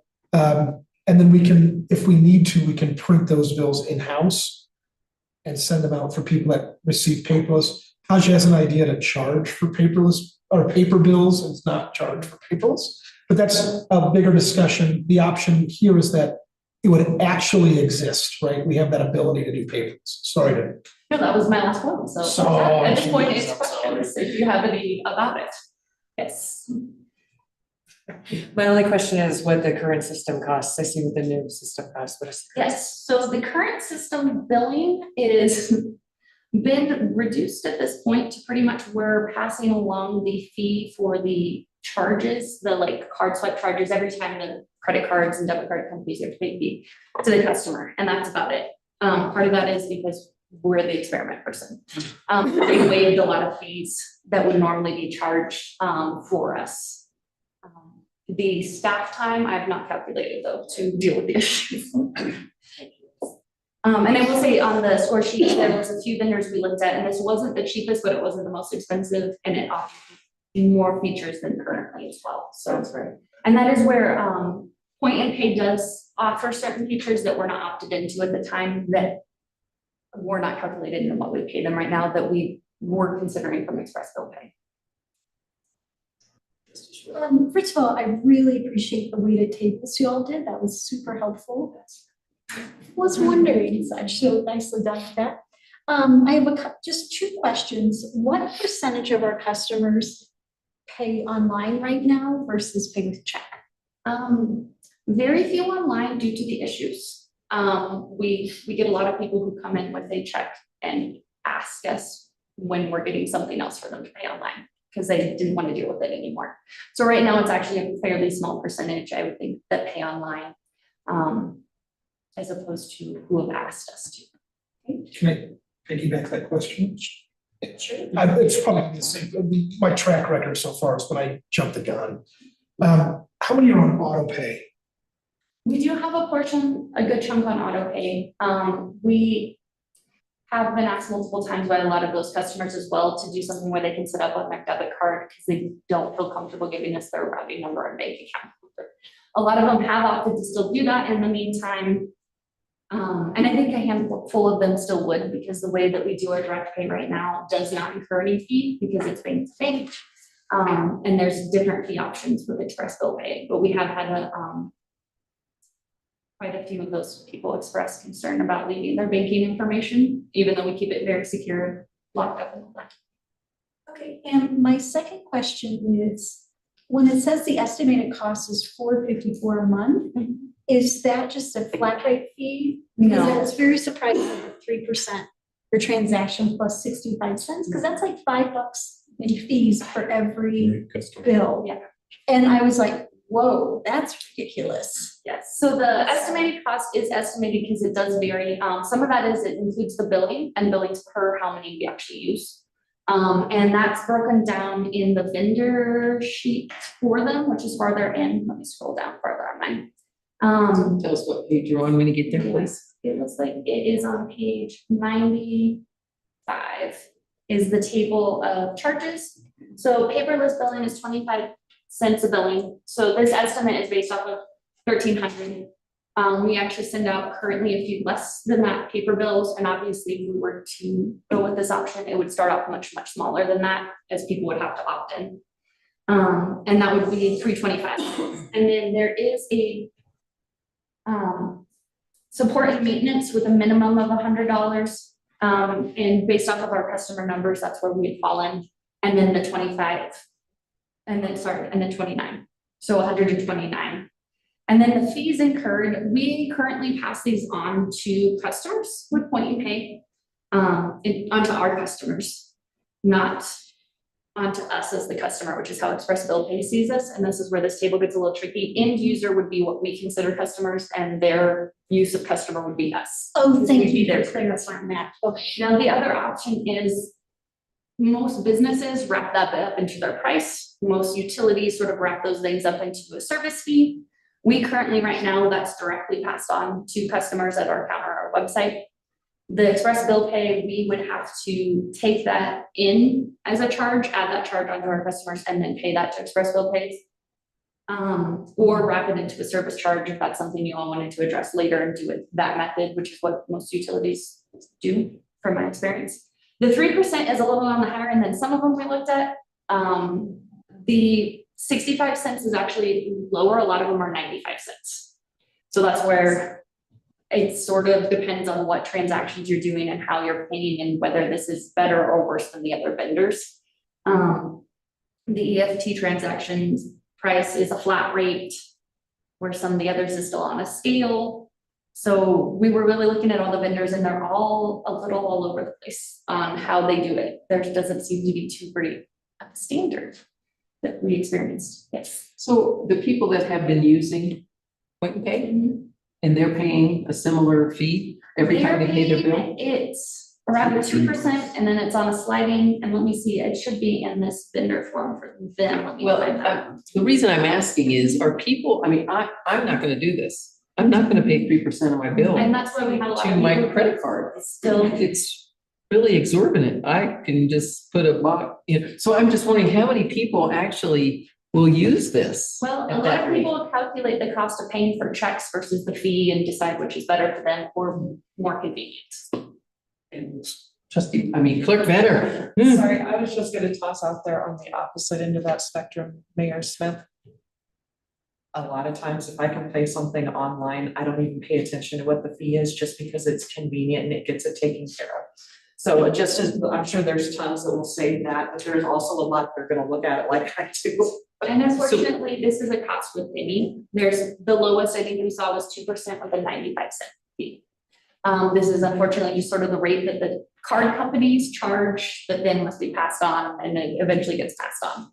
It happens when you go to any reader, it's just whether or not it's rolled into the price of things on the shelf and markup, or in our case, a utility bill that we are very upfront with every charge. Is also, So can you also, you were saying that somehow we would try to add this on to the bill? I was gonna say, that's what some other utilities do is, like, we have a base rate, a lot have a service fee where you pay, and the service fee covers maintenance and then these sorts of charges. We actually itemize ours out a little bit more currently. We don't wrap this into a service fee. This is a cost that is decided if you want to pay it or not, or if you want to come use a check and not pay it. A lot of utilities, it's just sort of in that service fee and it's addressed so that it covers if people use these cards or not. And it doesn't matter if you pay a check, you're still paying that. So we're just a little more, I don't know, all over the place. I'm done with questions. Lots of hands. Trustee Stelter. I've got a question. You have EFT, it's electronic funds transfer. Is that an ACH? We're gonna pay $2 per transaction? So this would be, if they are setting it up on the portal to come out of their bank account. Okay. So to set up, and so it would be set up as an automatic, but not from our end. This would be a customer setting it up themselves. Or calling us to help them set up. We could help them. That is a feature of this system as opposed to others. We could help them set that up on the back end. But that would be, it's not like we do now, which is an ACH where we take the bank and the routing info and all of that. This would be them setting it up on the portal and it's still going through Express Bill Pay. And is everybody that's got an ACH now gonna have to go through the process again? No. So You can still our send it. current thought is that we would keep our current method, at least for the time being, unless we decide that it's too time consuming for staff, which would be probably another discussion with you guys. But then offer this as an option for folks who don't want to leave their banking information with us to be able to have control over it on this portal themselves. Ruben, Deputy Clerk Ruben. I wanted to address how we got to this point, but to address Stelter's question, we currently charge $2 for the checks. And if they use point pay, same amount as EFT. However, how we got to this point is that we integrated almost a year ago. And ever since then, we've had problems. We've tackled one after another, and they've been addressed, no problem. So don't think we haven't reached out to the vendor to try to solve this. The point we're at now is reconciling. And at this point, one pay is saying it's not their problem. Cassell has looked at it, it's saying it's not their problem. So this is the same thing that I ran into when I worked in IT, where the vendors point to each other and they leave it to the customer to identify where exactly the problem is and report it to them and they'll fix it. And that's what I ran into. And right now, like Taja said, the payments are being spread out across multiple days if we put it in one day. And that's a problem for Michelle and for us. And I will also say on that recommendation from Michelle, this is one of the reasons we looked at this. It's they do consulting for a lot of different municipalities and this is their most commonly used and the least problematic, which is how this got on the, and then we actually highly considered another one to present to you and decided that this one had more features that we suggested. Yeah. Okay, so let's say it seems like, at first I thought it'd be like, oh, a set like fee per month, like $450 a month. But it really seems like the fee is based upon usage. So if we only had 10 people in town, I don't know what would happen, but the math is easy, then it would be like $6.50 in transaction fees plus the 3%. I mean, there's no base level that we owe them other than the $500 for setup. There is, Oh, there is. support and maintenance cost on page 95. There's the customer bill, a minimum of $100 and a 29 maintenance fee. So there's a minimum of $129. So yes, if we ended up with only 10 customers, that would be an issue for us. And Yes. So I think there's a generational thing here, right? Sam talked about it, right? There's a convenience factor. Go for it. Yeah. And people that wanna, you know, people that don't want to come in, they don't want to pay, they'd rather pay online. It is.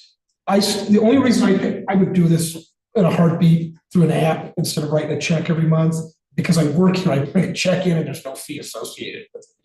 But I think the big thing that we haven't worked out yet is how much time every single month I have at least 3 staff members, plus a consultant, working to reconcile this garbage that we're getting from the point today. I'm saying garbage because all of the features that we thought we were getting, we just removed the last one. He had to remove it because it wasn't working. And so what we're doing is we're looking at is with Express Bill Pay, it's been vetted by over 100 other users that also use Cassell, and it integrates completely with it. And when I say completely, I mean, if I make a payment online, it can either be real time or batch, right? Nightly batch. But if I make that payment online, it'll go into our book of record, Cassell, the Enterprise Resource Planning Program, and just update it immediately. So when we're looking at reconciling things, when I'm looking at being able to offer credit card payments at the desk for any sort of, I think it's permits as well, right? Yes, and it integrates with those With the modules. community development module that we're getting ready to go live here in the next few weeks. Immediately, somebody can come in with a card and go, I want a payment for my building permit, and it pays and goes to the right book. Or if we email them their invoice, they can pay online and we immediately see it. That's not batch as well, which saves a lot of staff time too. And then on the concern of the cost, I do want to address, this was not the highest one we looked at. If you look at the scoring sheets, there are some factors where it is higher and some where it's lower, but the overall cost of what we're looking at, it wasn't the highest of the 3 we put on the scoring sheets. And I'm not gonna lie, until I worked at Town Hall, I would have loved to have been able to pay online. I worked pretty much the same hours we're open. Makes it really hard to get in with my check. And for various reasons, a lot of us have not utilized the Dropbox.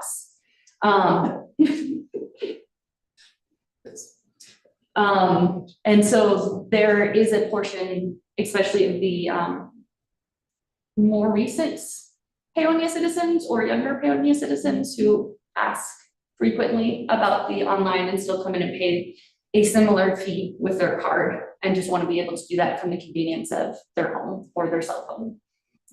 So. Yeah, I'm all for this system. Yeah. I'm just cheap. I'm still bringing a check now that I work here. Just to toss out one more thing out there, I mean, so I'm the one who, this was during our crazy time that we don't talk a lot about because Sam still has PTSD when this whole integration was offered. And the whole point of it was to make things easier for staff, and it hasn't. Number one, it took forever to get them to the point where they were ready to integrate it. And like I said, they never once told me that we were going to be the first people that were going to do it. And I was fine with that until reality hit. But the other thing I wanted to toss out there too, when we got a text, my God, you know, I was really worried about how many of our citizens would use it, just because we do have a little bit of an older population that don't like technology so much.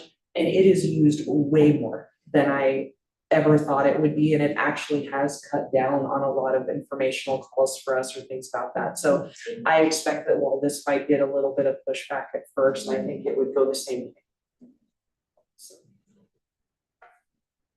Yes, trustee Stewart. You know, I will say I was really hesitant coming into this because I'm like, oh, it seems really expensive, but having heard the presentation and feeling like, okay, as long as our customers are paying any of those service fees, which you said is possible, correct? I'm like, This is just gonna set us up to take our billing more in-house. We're gonna start, like, I appreciate that it's forward thinking. We don't have to make all the changes at once for implementing all the things, but it's just gonna help us progressively get more efficient with our systems. So I just wanna really just acknowledge all the headache you all have had and all the research you've done to be proactive to address it. It's not clear how I'm gonna vote. Can I say, express bill pay is like bringing us to 2010. I think the one that you were looking, was it Bill Flash? Is that the one that kind of had more features than? Bill Flash had more on the billing side, less on the payment Payment integration side, so. That would have been 2024.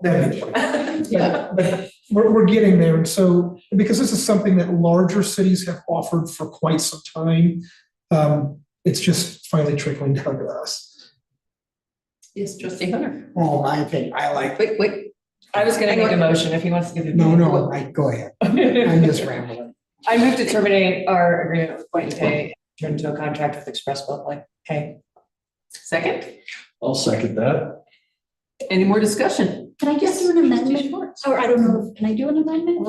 I just want to say, I want the customer to pay any service fees. I want that to be part of our We motion. would have to pass that on, we would have to include that when we charge customers and then pay that. It would have to go through us, the way that Express Bill Pay is. We can't make them set it up differently than the portal works. That's the only thing. So for amendment, it would be collecting additional fees. Yeah, so we would appropriate additional add fees. that on as part of the charge if they use a card.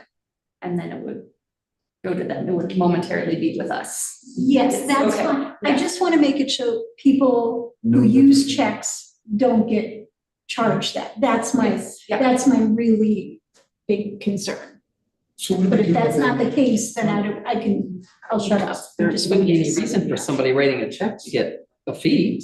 Not She unless gave you it an guys option. ever down the line opted to put it as a service line item type thing on bills, so. So It's the- not with the current promotion, it would not. Okay, I want to clarify. Yes. So with the existing contract, or with the proposed contract, those fees could be passed on to the customer. So we would be collecting those fees and then remitting that check. So the motion as it stands would work because it talks about getting into a contract with Express Bill Pay. Yeah, I was confused about your rate chart. It says end users or customers. So the customer is the town of Paonia and the end user is. Is what we consider customers. So this document came from Express Bill Pay. So we're their customers, end user would be the town's customers. Me as a, Yeah. Whoever's paying their utility bill or their permit fee, yeah. It does make it a little confusing. Okay, are you cheap too? I am. No, I just, this percentage of, when I paid one time with the Point and Pay or, I was kind of surprised at the extra fee and We have to take the thing on the counter now and try to mention it before people run it. Yeah, Yeah. should be a sign. Yeah. I know, we're used to going to the Display. grocery store and it wrapped into the markup of the item we're buying and it hits us by surprise and see it. No, yeah, I would just agree that if you're gonna be charged an extra fee, you should be notified somehow that you're gonna be charged 3% or plus your 65 cents. And that's most likely going to be on the splash page where somebody makes a payment. It'll show the fees that are associated with it. And we'd have to print a new something for the credit card. The staff is usually pretty good about telling people, hey, just so you know, they'll be like, "Hey, debit card, just so you know, there is a service charge, that's not us, so. People aren't very nice when you surprise them with stuff, so we don't try to surprise people. So we have a motion and a second on the table. Hang on, trustee Heck, you have some more comment? Question. Mhm. I mean, Sure. we do automatic withdrawal. That's perfect. Does that go away? No, as of now, we do not plan to do away with that. We want to address that later. If it does become a pool on staff's time, we could address that later. But as of now, we plan to do the automatic withdrawal the same way. That doesn't incur a fee. It just requires folks to trust us with their banking information, which not everybody wants to do. And this would still give us the billing option for those people to see their bill electronically if they'd like to. Any more questions or comments? And nobody in the public, and trustee Valentine, have we gotten every question you had answered? Yes. Okay, so we have a motion and a second, all in favor? Aye. All right, that motion passes. Moving right along, oh, you know, the vac trailer. Purchasing a vac trailer and, what page it's on? 105. Thank you. This was a budgeted line. Oh, is it my turn? Yes, please, Okay. please, sorry. So Nikki is online. She is still recovering from bronchitis, so she doesn't squeak as much, but her voice is still coming back. I'm going to try to do as much as I can, and then if you do have any questions that I can't answer, her or Corey are on, but they can answer for you. We did budget for the purchase of a vac trailer in the 24 budget, and this is them going through the process of getting all the quotes, presenting it to you to go for a vac trailer. I was asked, well, not everybody knows what a vac trailer is, so I said I would pull up a picture. So you can see what we're talking about. It's something similar. It's probably not going to look exactly like this model, but let me share this picture. So this will help us to pothole down to find water leaks. It'll help us to expose all of our water pipes, sewer or water. This isn't a jet feature. It does have where you can go out and clean like a sewer line, but this will help us to see what's underneath the ground all the way to the pipe. So if the pipe's wrapped up in roots, if the pipe is wrapped up in, I don't know, gas line, we'd be able to find this rather than excavating, or as Nikki has said, dig and pray. This is not dig and pray. This is actually trying to find that pipe by potholing. So that's what that vac trailer looks like. That's what we're looking to purchase. Right now, we consult or we go out for a third party, and the prices that come back can be anywhere from $2,500 to $25,000. So I think this will pay for itself in relatively short order. Then you need to rent? Well, we don't rent it. We hire a company to come out who has one, and they do the work. And that's what they charge depending on the job? It could be anywhere from $2,500 to $25,000. Okay, thank you. Trustee Stelter? I used one of these extensively in North Dakota looking for oil and gas pipelines. This is the bomb for anything like that. You can find water lines, you don't damage your lines at all. There's zero chance of digging up a telephone line. This is the thing that we need, and we can also use it for other things. That head will take off paint on the curbs or if in parking lots. We can use it for that. It's really going to have a lot of use when we are looking for lines, especially.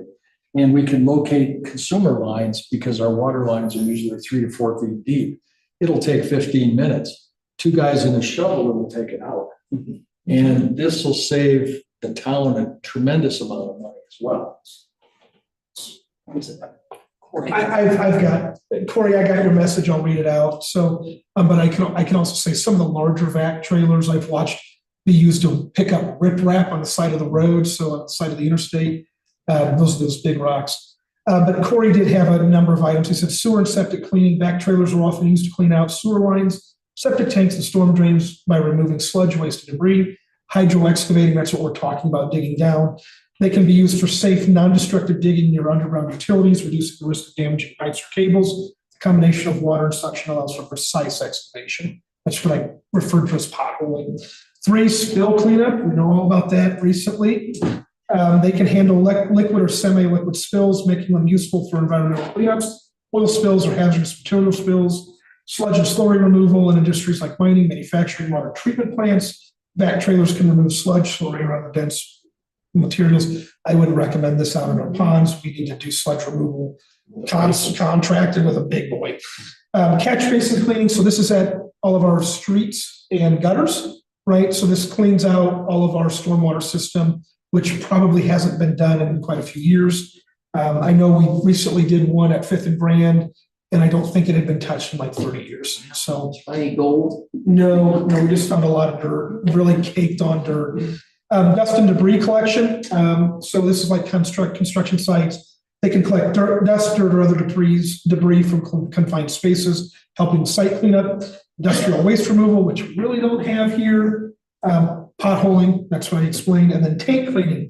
Back trailers are often used for cleaning storage tanks, including those at gas stations, chemical plants, industrial facilities. That if Corey has anything else to add, he's got it. There is also, the cleaning out of the valve boxes. It's really hard to do with just air, is what we have been doing. And the meter pits, or we can clean those out easier. Just a lot of uses that would be just super valuable time-wise for the town. So if we go to a water break, we do have a pump that pumps things out, but we can also use this to help clear or clean out the area where our guys are going to be working to repair that water main. It's huge. Mr. Schwartz? This is a question for Corey. Corey, how much training does your staff need to use this? Not much. They're pretty simple machine. It's basically a high pressure wand with a big vacuum hose. So you basically spray off the areas that you want removed, and the machine sucks up the waste with a 4-inch vacuum hose. Thank you. Any other questions for Corey? Anybody? Straight away? Can I give one more thing? So this was put out as an invitation to bid on BidNet, knowing full well in advance all of the contractors or people that responded to that bid knew that we were not awarding it. It was just to help us get an idea of the cost. That was done in like May or June of this year. Now we're ready to buy it. So that's we did what is in this purchasing manual just before that purchasing manual was approved. Do you have a preference on which vendor? I mean, it's obvious which one's cheaper. Somebody isn't charging freight. Let's do first one. Is that true? Would they not charge for freight? I think the cheaper one's the more local one, if I remember correctly. Freight I think, city. yeah, I think the more local one is the cheaper one, and I think that's because it was, well, Junction? yeah, yeah. See, Grand Junction, Colorado Springs, wait a minute, Grand Junction's the last one. So that's this tax determined at time of delivery.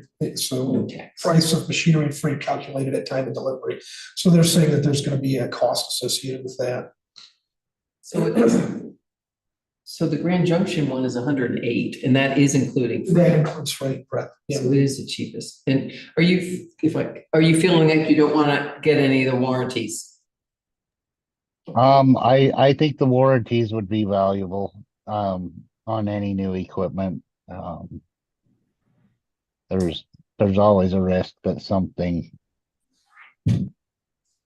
don't last like it was planned, It just doesn't look like they've been included in the costs.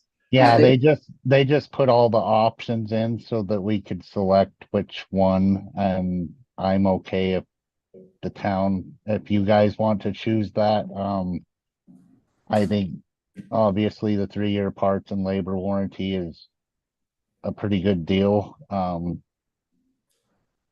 I'm not sure what all can go wrong within a year. I know just from researching them, there's been issues with some of the vacs, not necessarily these ones, that had issues with the control panels,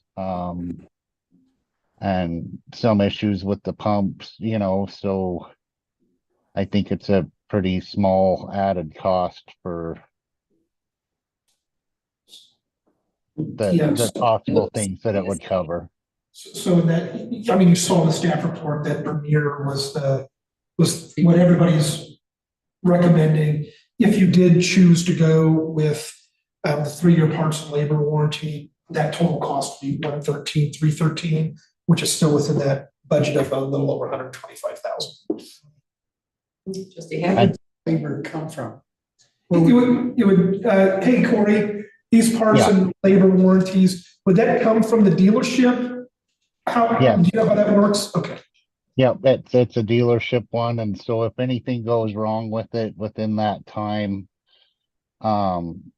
we would just take it in, they would do whatever repairs were needed, or they can even, depending on what it is, they can send a rep to the site and fix it here, or worst case scenario, we have to trailer it to Junction.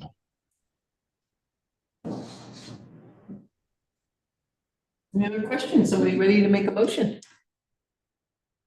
I'd like to make a motion that we approve the buying of the Vermeer's vacuum trailer and have it from Grand Junction. That seems to be the most economical of the bunch, Would you do it with the warranty or not? with 3-year warranty for parts and labor. I'll second that. Can I make one more suggestion? The spray heads for those, we would want to add on some spares just in case one of them messed up or not down. They typically run about $80 a piece, and then there's some cheaper options too that we could probably get for like 40 a piece. Hey Corey, Yeah. that's well within your purchasing authority, sir. It doesn't need to be in Okay. this, yeah. Okay. Did we have a second? Yeah. Okay. If, any more discussion? All in favor? Aye. Okay, thank you. Motion passes. We are moving on Madam Mayor, to, can I oh, yes, request a quick recess? sure. Who would like to make a motion for recess? I'll move for recess. I'll second that. Are we doing 5 minutes? Sure. Okay, 5-minute recess. Oh, we didn't vote. Vote. Aye. You can discuss this down to an art.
Resume. All right, we'll call this meeting back to order. We are on page 112, Great Water Engineers, and turning this over to Steph. Oh. Let me make a way for go up my gums. So this is a request coming from Bright Water Engineers. So they're the engineering firm that is doing our hydrogeological study. They have requested an extension until October of next year to finish it. We had a lot of snow come up quick. It also got to the point where it was too wet for them to get up there, which is a good thing to have. But we also were able to get brush clearing, necessary brush clearing for all of the subsurface investigation. We're able to get that wrapped into the Water Smart grant. I was able to get them to approve that. And right now we have an RFP that's out for brush clearing that is due back on the 20th, so that it's ready for y'all the 26th for consideration. So all of these pieces are in play. What they've requested is that extension. And because we have a contract with them, we have to formally, you would have to formally consider that contract extension. That's it. So Questions?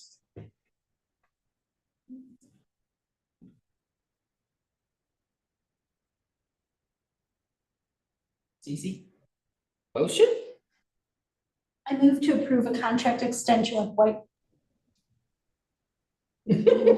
Bright Water Engineering for a final contract date of October 22nd, 2025. I'll second. Okay, any further discussion? All in favor? Aye. Excellent. Now we have some discussion. Short-term rental draft ordinance. okay. I'm assuming most people online are here for this, but this is ordinance number 2024-05, shorthanded regulating short-term rentals. So during the process for completing or complying with the provisions of Prop 123, we did a housing needs assessment action plan that was completed by Urban Rural Continuum. As part of that, they gave us a number of items to address in the short term, two of them being regulating short-term rentals, and the other one allowing for and regulating accessory dwelling units. Typically, those two go hand in hand, however. Oh, we're recording now. Okay. Didn't know we weren't. So that being said, the short-term rental regulation is something that's really first and foremost on everyone's minds. It is something that our planning commission is also heavily interested in. They're very interested in regulating short-term rentals. And so this draft ordinance that is before you today doesn't just contemplate zoning changes, but it also creates an entirely new article regulating short-term rentals, creating the application process, creating a licensing process, creating an inspection process, and creating a suspension or revocation process, as well as a wait list. And so I'll go into detail about how each one of those provisions came about. The whereases, and by the way, I should mention, this is the first where we're showing an ordinance that has been introduced by two trustees, and this is trustees Hunter and Schwartz. Have introduced this legislation. There was previous meetings, y'all have said, we would be happy to sponsor this bill. And what this goes through is the first couple of whereases establishes our ability to do these kind of regulations. And I should say that the draft that is on the paper draft incorporates changes that also came from our attorney. There are 3 sections at the end that I'll go over as well. They're not included in, actually, you know what? I can pull them up. Give me 1 second.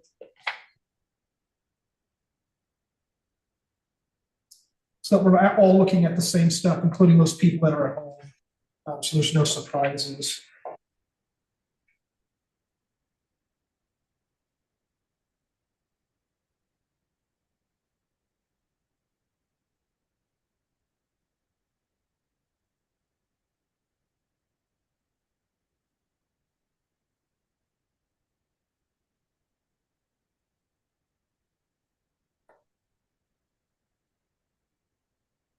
Okay, so this is the most recent updated one. This is the one that you have on your desk as well. So the people at home are also following along with what you have.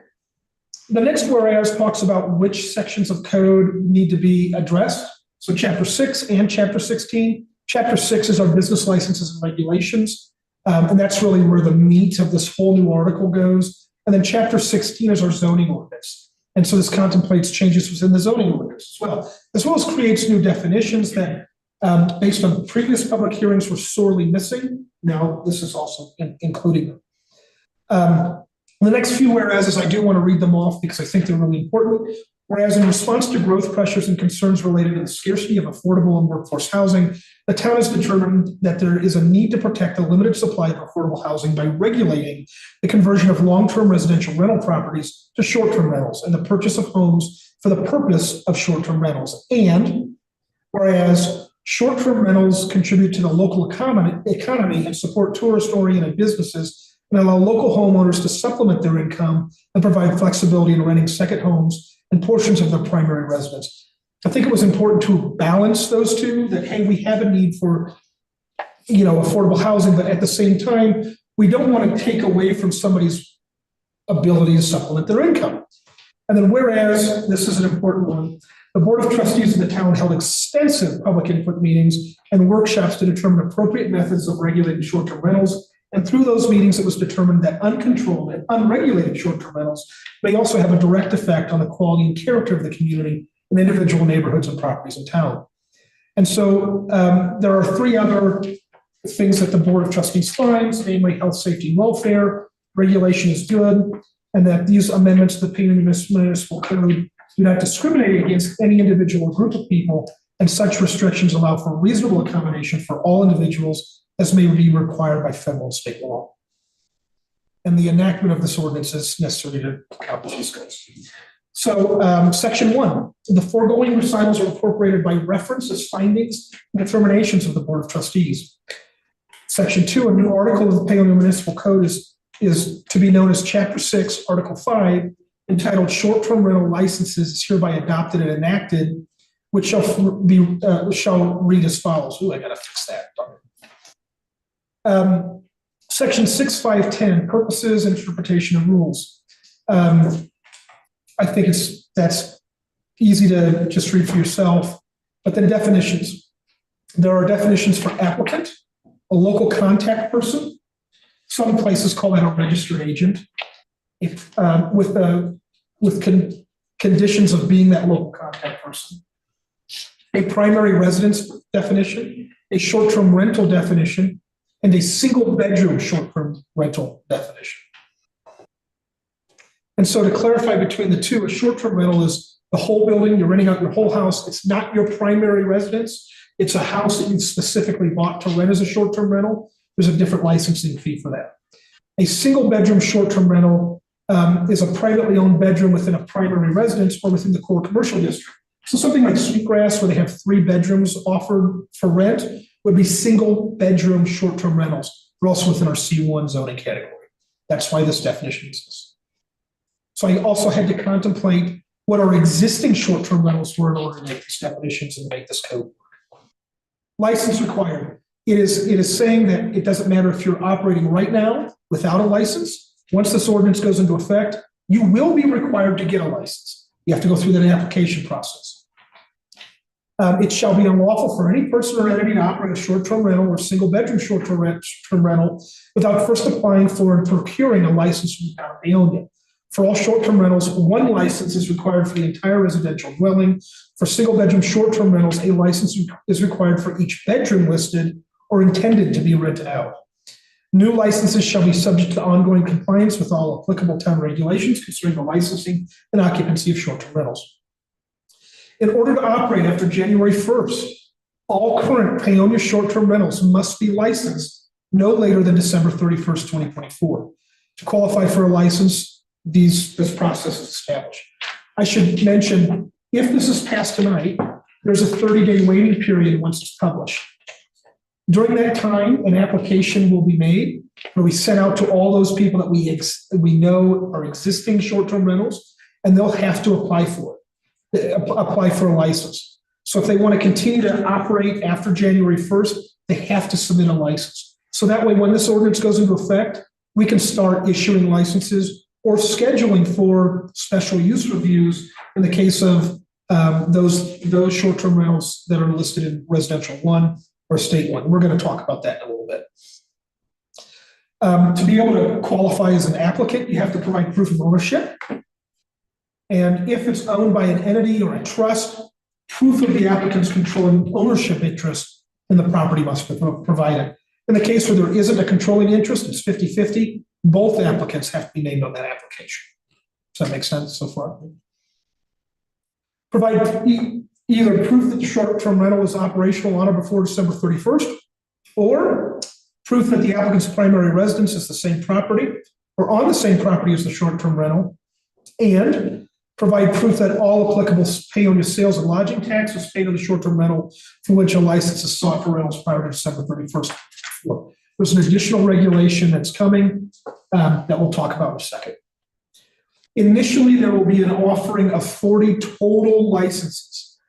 So that doesn't matter if you're a short-term rental renting out your whole house, that's 1 license.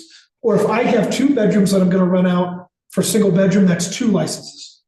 If there were 3, that's 1 whole house, 2 bedrooms, that's 3 licenses. That goes towards this 40 available total licenses. This would cover like Sweetgrass, who has 3 already. So we had originally thought there were 30. Looking at town, doing a demo for Granicus, that short-term rental software, it looked like we had about 38. So I think setting that limit at 40 available short-term licenses doesn't take away anybody's current property rights. They can still apply for that license. We're going to get into what happens when those licenses are exhausted. We'll get into that too. Licenses will be issued for those properties which are either the applicant's primary residence or are located within the core commercial district, the community commercial district, the higher density residential district, the medium density residential district, R2, or by special use review in R1, and by special use review in the estate residential district. And those are as defined as Chapter 16 of the Paonia Municipal Zoning Code. Conditions for a short-term rental license: occupancy. So this is pretty important, right? Occupancy is something that we deal with for life, health, fire, for fire safety. All short-term rentals and single-bedroom short-term rentals shall have a maximum occupancy equal to 2 persons, plus an additional 2 persons per property. Children under the age of 5 don't count towards that occupancy limit. So if somebody wants to bring their family of 4 and there's 2 bedrooms available, they have to rent both bedrooms if those kids are over 5 years old, right? So if you've got 2 kids that are 6 and 7, guess what? You have to rent both those bedrooms. I mean, that's something that's regulated on Airbnb on those websites. And then it also is a requirement that's for compliance with their license down the road. They found that somebody's renting out a bedroom, they've got 6 people in that bedroom. Well, that could be cause for suspension or revocation of their license. The number of bedrooms that may be occupied within each short-term rental or single bedroom short-term rental shall at all times be limited to the number of bedrooms for which fees have been paid pursuant to this article. So if you've got 1 single bedroom, you've got a license for that bedroom, and you want to rent out a second one, but you don't have a license for it, that's not allowed. Does that all make sense? And then private covenants. If you're at an HOA, so let's say you're at, what's up top? Apple Valley, right? Yeah, they have a restrictive covenant that says you cannot have a short-term rental. We don't get to supersede that. That's your restrictive covenant. That's what your HOA has decided. You cannot have a short-term rental. Does that make sense? And so that would be the way that we would police that or enforce that is if somebody brings their deed and they show there's deed restrictions, you can't have a license.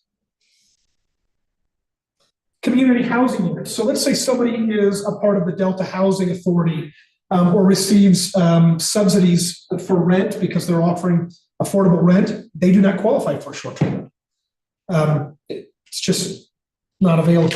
If they've received money from the state or from us, a tax subsidy, for example, to provide short-term rentals, to provide affordable housing, they do not qualify for a short-term rental license.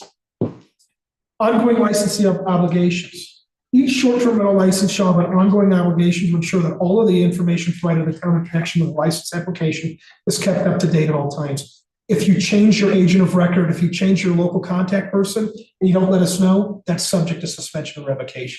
You've got to comply with this order. We would need to know who your local contact person is. License numbers. Each license issued by the town shall have a local license number for each short-term rental. All advertisements for short-term rentals shall expressly specify the license number for the property listed. If you've got a verbo listing and you don't have your license number in the actual description, guess what? You're subject to being fined, right? Or we can find out that you don't actually have a license, and again, you can be subject to being fined. No transfer or assignment. This doesn't transfer with the property, folks. It's a by applicant base. Each license issued pursuant to this article shall be personal to the licensee, and no license issued under this article shall be transferable or valid as to any person or entity other than the named licensee. If use as a short-term rental will continue after the date of a change of ownership of the licensed property, that new owner has to apply for and obtain a new license. There shall be no guarantee that a new license will be available for the new owner of the property. The issuance of and renewal of a license pursuant to this article is a privilege, not a right, and the town may determine at any time that the allowance of the use of the property as a short-term rental property is not or is no longer in the best interest of the health, safety, or welfare of the residents of the town, and may amend or repeal this article accordingly. So if we decide we don't want short-term rentals anymore, this entire article can go away. And just we say no short-term rentals. Waiting list established. So as I was reviewing other towns and cities and how they do short-term rentals, I found that their finance directors in most cases were saying, oh my gosh, there's been such a need for licenses that we have all these applications after all of our licenses are exhausted. So I'm creating this waiting list. Well, it was never codified. It was never part of an ordinance. And I said, well, I'm going to think ahead and we're going to put in this waiting list in case we find that there is a serious desire for these licenses. Should the maximum number of licenses be filled and there is still a desire for applicants to submit for a license, a waiting list is established. That waitlist application must be submitted and required $25 non-refundable fee and non-guaranteed license fee.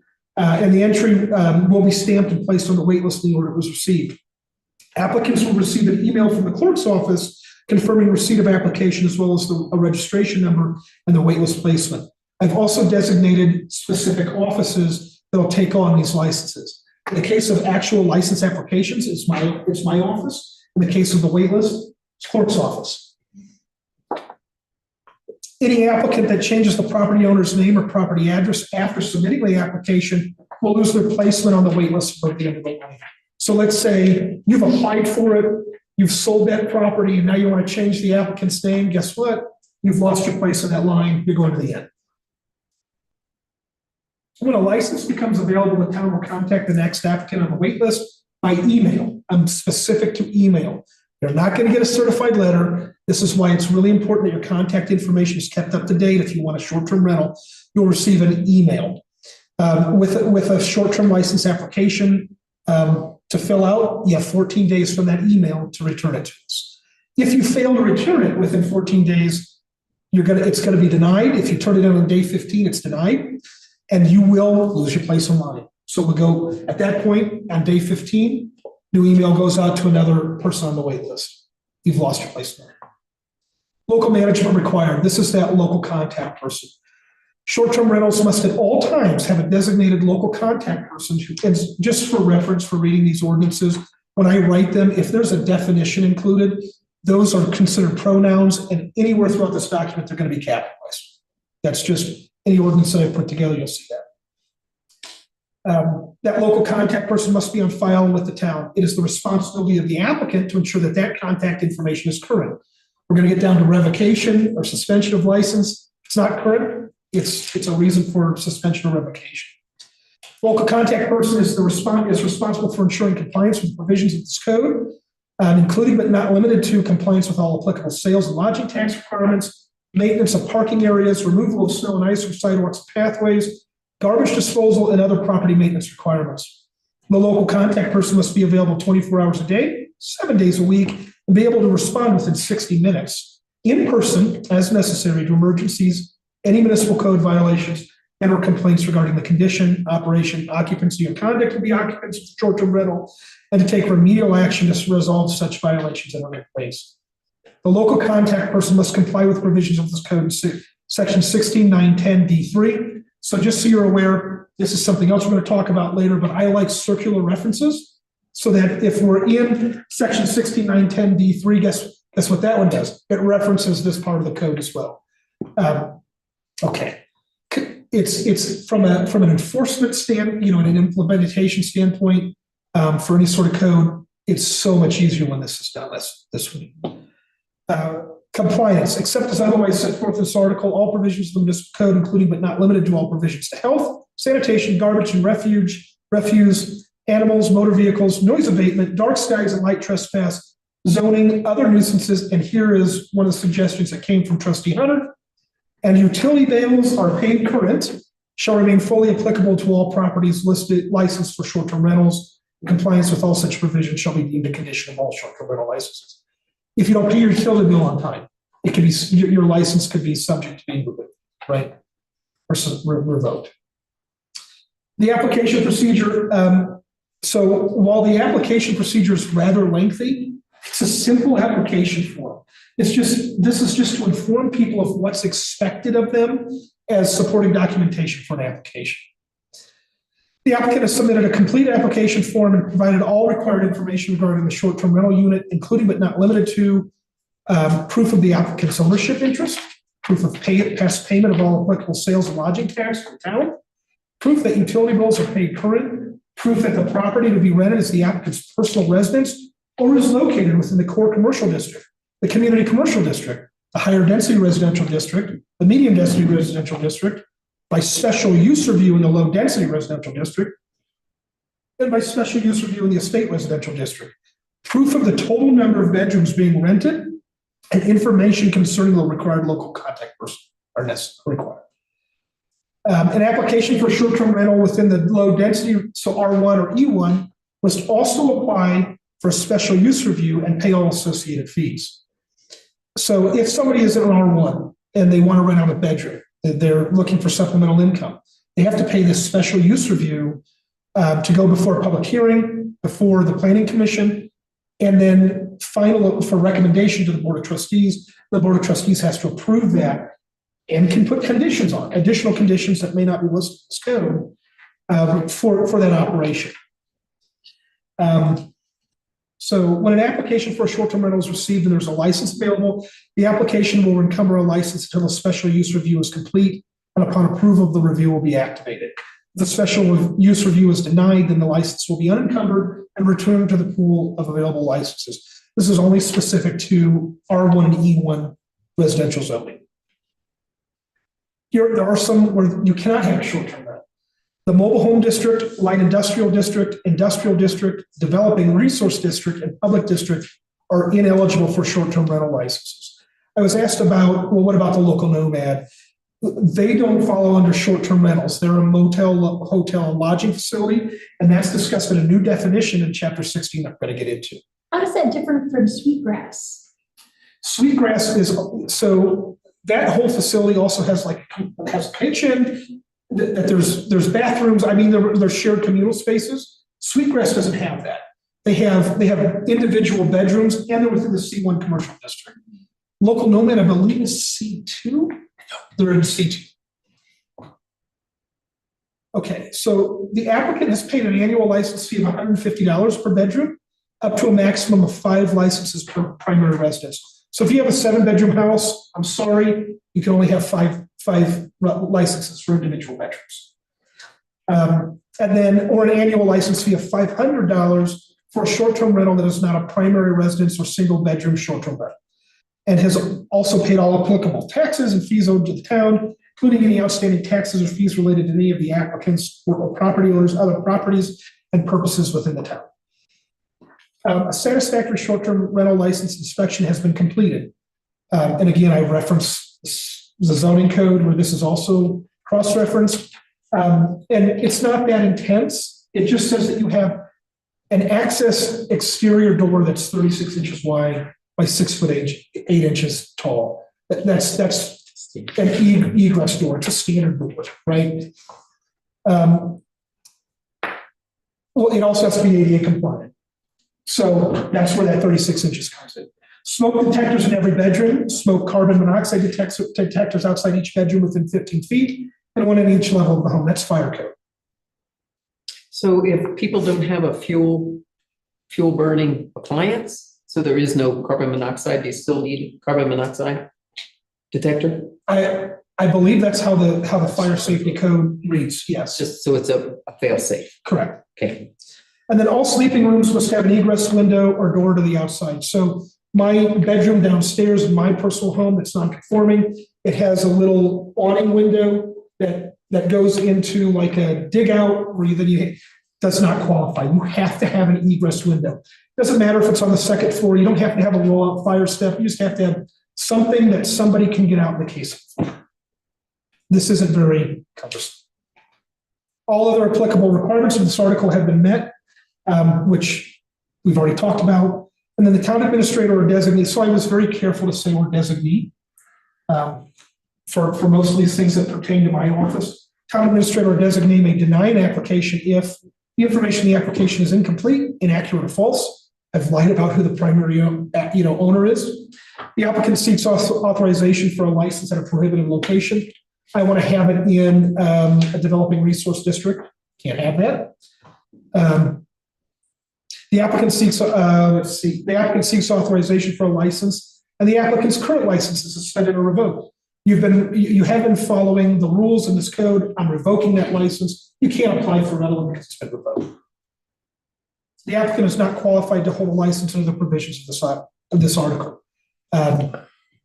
Isn't the majority owner of a trust? Isn't the majority owner in an LLC? All licenses issued under this article shall expire 1 year after issuance. So that means you get a license June 6th of 2025. It expires June 6th of 2026. You can renew for this. You can renew those licenses. Renewals of existing licenses shall follow all of the same procedures required for initial applications and submit the same required documentation as initial license applications. Renewal applications are given preference towards the maximum number of available licenses in subsequent years, provided the application complies with all relevant provisions of this code. Renewal applications for short-term rentals, so that we're required to get a special use review for renewal, do not need to go back to that special use review process. A short-term rental that does not submit a renewal application has not been marked by the town as received within 14 days of expiration will forfeit their license, and the town will notify the next applicant on the waiting list. If there are no applicants on the waiting list, the applicant may reapply. So if it's 30 days before your license expires and you want to renew, you need to get that application in, right? So that it can be contemplated and renewed. And then you've essentially expired your license and renewed your license. Does that make sense? If you wait 14 days after, you've lost it. And we're going to go to the next person on the waiting list. Revocation and suspension.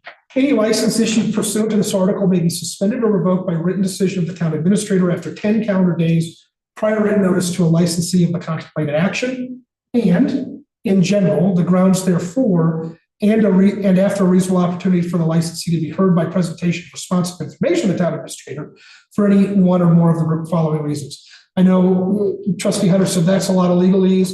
What this is saying is once I say, hey, that you're being suspended and here's why, you have 10 days to give me a written reason on why they shouldn't be suspended, or, oh, I've corrected all this action, I'm sorry. That's what this is saying. And then I owe it to them to say, okay, you're going to be heard. So you can be suspended or revoked for failure to pay applicable town lodging tax or any other required town, county, interstate tax or fee for the short-term rental. Means you haven't paid your license fee.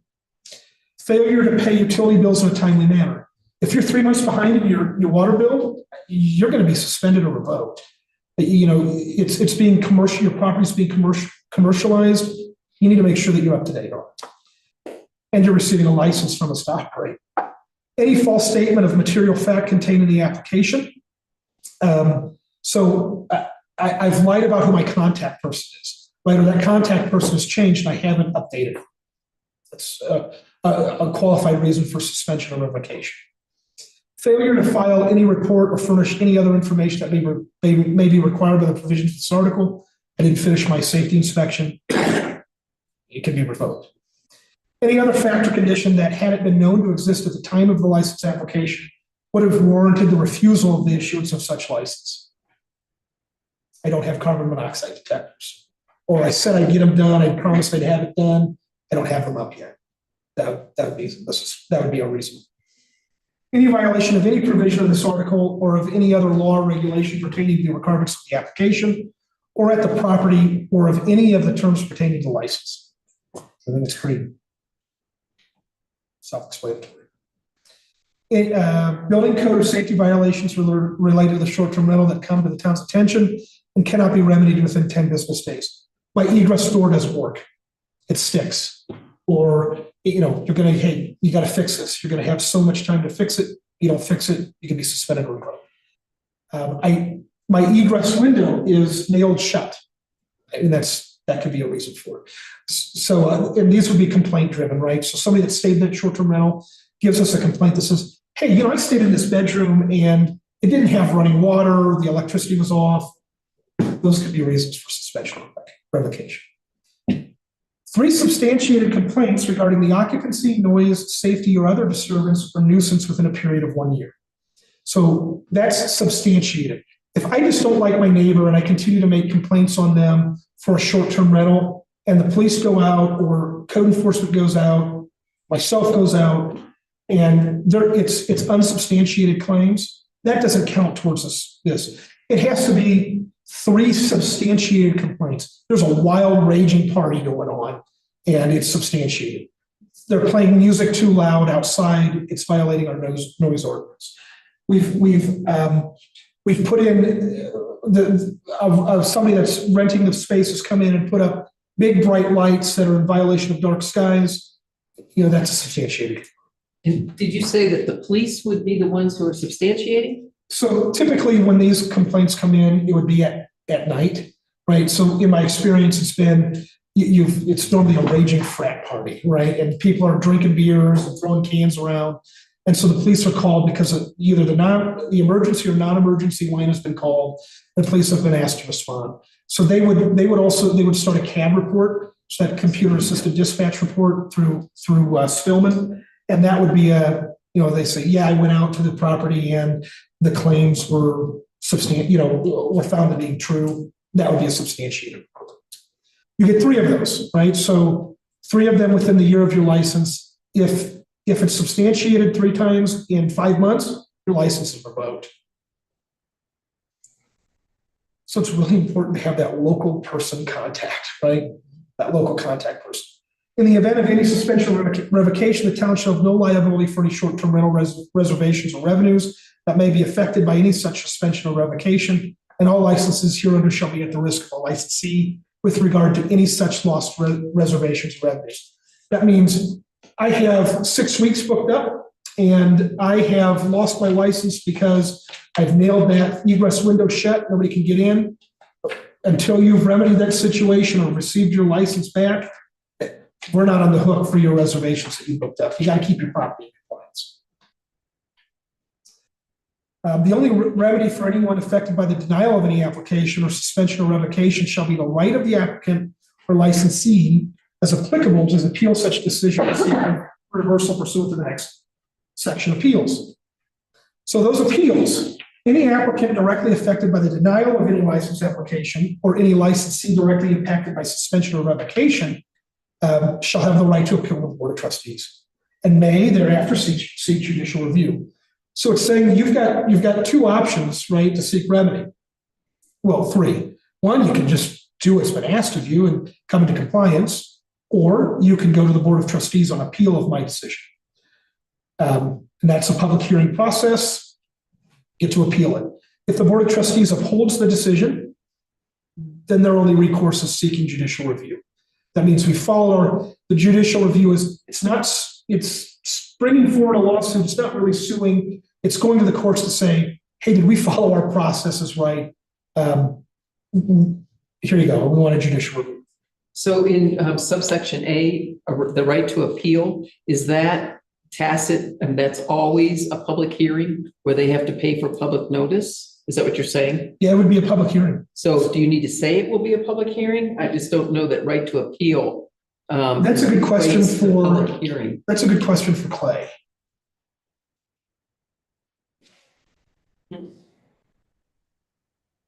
Hey guys, can you hear me? Yes. Sorry, I was like on the big screen. I had to get over to the little screen. Appeals are typically going to be a quasi judicial function that would be public. But I don't think we have to state that. I think our appeal process has always been that way. So it Wouldn't hurt to equates, put it in there, but well, because the hearing requires the person to pay for the public notice in the paper, right? no, that's. I don't think so. We shouldn't. If we have a appeal, it should get put on somewhere as an agenda item, and we have a duty to notice it as a public hearing. So the applicant asking for the appeal simply gets put on the agenda. And do I read Yeah, the same appeal stuff? I mean, public hearing, do you swear? Kind of It thing? would be a quasi judicial hearing, so that same script that Clay has provided would probably be amended for Yeah, it would be similar. There'd be a presentation of the code enforcement's reasoning for the decision, and then there'd be a presentation by the appellant, and then the board would take whatever information was presented at that hearing and make a decision. Okay, thanks. And then, so the next piece is relevant to Clay as well. The town attorney shall act on behalf and advise the board of trustees. The board of trustees should not review de novo, that means from the very beginning, shouldn't do that, and shall only reverse or modify a determination of the town administrator if it determines that there was insufficient evidence to support the decision, or that the decision was otherwise not in compliance with SORA. Penalties. So in addition to any other remedies available to the town at law or in equity, after January 1, 2025, the operation of an STR within the town without a license shall subject the owner of record to a fine in the amount of $1,000 plus an additional $150 per day until a complete license application is submitted to the town with all required license fees, or the short-term rental operation is terminated. Collection of any fines levied are subject to the provisions of the Paonia Municipal Code, and this does not preclude the town from seeking additional recompense through municipal court actions. Meaning, you're still not in compliance, you're still operating it, you can go to municipal court and let our judge hear it and determine an appropriate fine or fee. Should the property not qualify to be licensed as a short-term rental, the operation shall cease immediately. Okay. So that is that whole new article on licensing and regulations. And then the next section is changes to chapter 16, which is our zoning code. And so these recommendations came directly from Urban Rural Continuum for how definitions should be, what they should say. This was out of our housing needs assessment, housing action plan. Dwelling unit. So everything's stricken is things that are gone, right? So that's what's in our existing definition. We're striking that. Dwelling unit means a single unit providing complete independent living facilities for one or more persons, including permanent provisions for living, sleeping, eating, cooking, and sanitation. So the term permanent, does that create a loophole? That somebody can just put a toaster oven and a little fridge, a fridge like you'd have in your dorm room? I don't think so. No. And so, sorry to interrupt you. I wanted to go back real quick before we get too far ahead. I missed this stuff, and this is on me. The $1,000 fine is going to have the limit on fines for petty offenses is $300, and we don't want to make this a criminal misdemeanor. And so that will have to read a fine in the amount of $100, and then and then you can have language that states that each day that a violation exists constitutes a separate offense. So you're saying an original fine of $100 plus $150 per day? Well, I would just say subject to owner to a fine amount not of, $300 or a fine not to exceed $300. And then put the language in that each day a violation exists as a separate offense, meaning you can get charged $300 each day that the violation exists. Sorry about that. $300. I realize that we don't want to have this be a misdemeanor because that triggers a lot of other requirements that if they can be charged in criminal court, then we have to be able to provide them with court-appointed counsel, et cetera. And we don't want to go down that road. So subject the owner of record to a fine in the amount of $300 per day until a complete license application is submitted to the town. Sure. I'll have to change this in section 5, 6, or 7. And, Yeah, I apologize. Yeah. I should have got that on the first go around. correct me if I'm wrong, that each day thereafter shall be a separate offense? Yes. Okay. And we can massage that as long as we get it, substantively close. Okay. So you don't think the permanent, it creates a loophole? That somebody can say, my kitchen isn't permanent, so therefore I'm not a dwelling unit. Well, so, but what license are they applying for? No, this dwelling unit's gonna be applied to our whole code. This is our zoning code. It'll come up with accessory dwelling units, but we're not contemplating that with this one. This has to be read in conjunction with the licensing requirements. And so it wouldn't be in anybody's best interest to have a mini fridge and a toaster and then go for the $500 license fee. I'm thinking about the moratorium. Right now, somebody could try to get around the moratorium with a dwelling unit that's already been tried. Where there wasn't a full kitchen, it was like just a microwave. And they were kind of like, it's not full kitchen. How could You you, see, what's because- the water moratorium? Yeah, because you can't have another dwelling unit without it.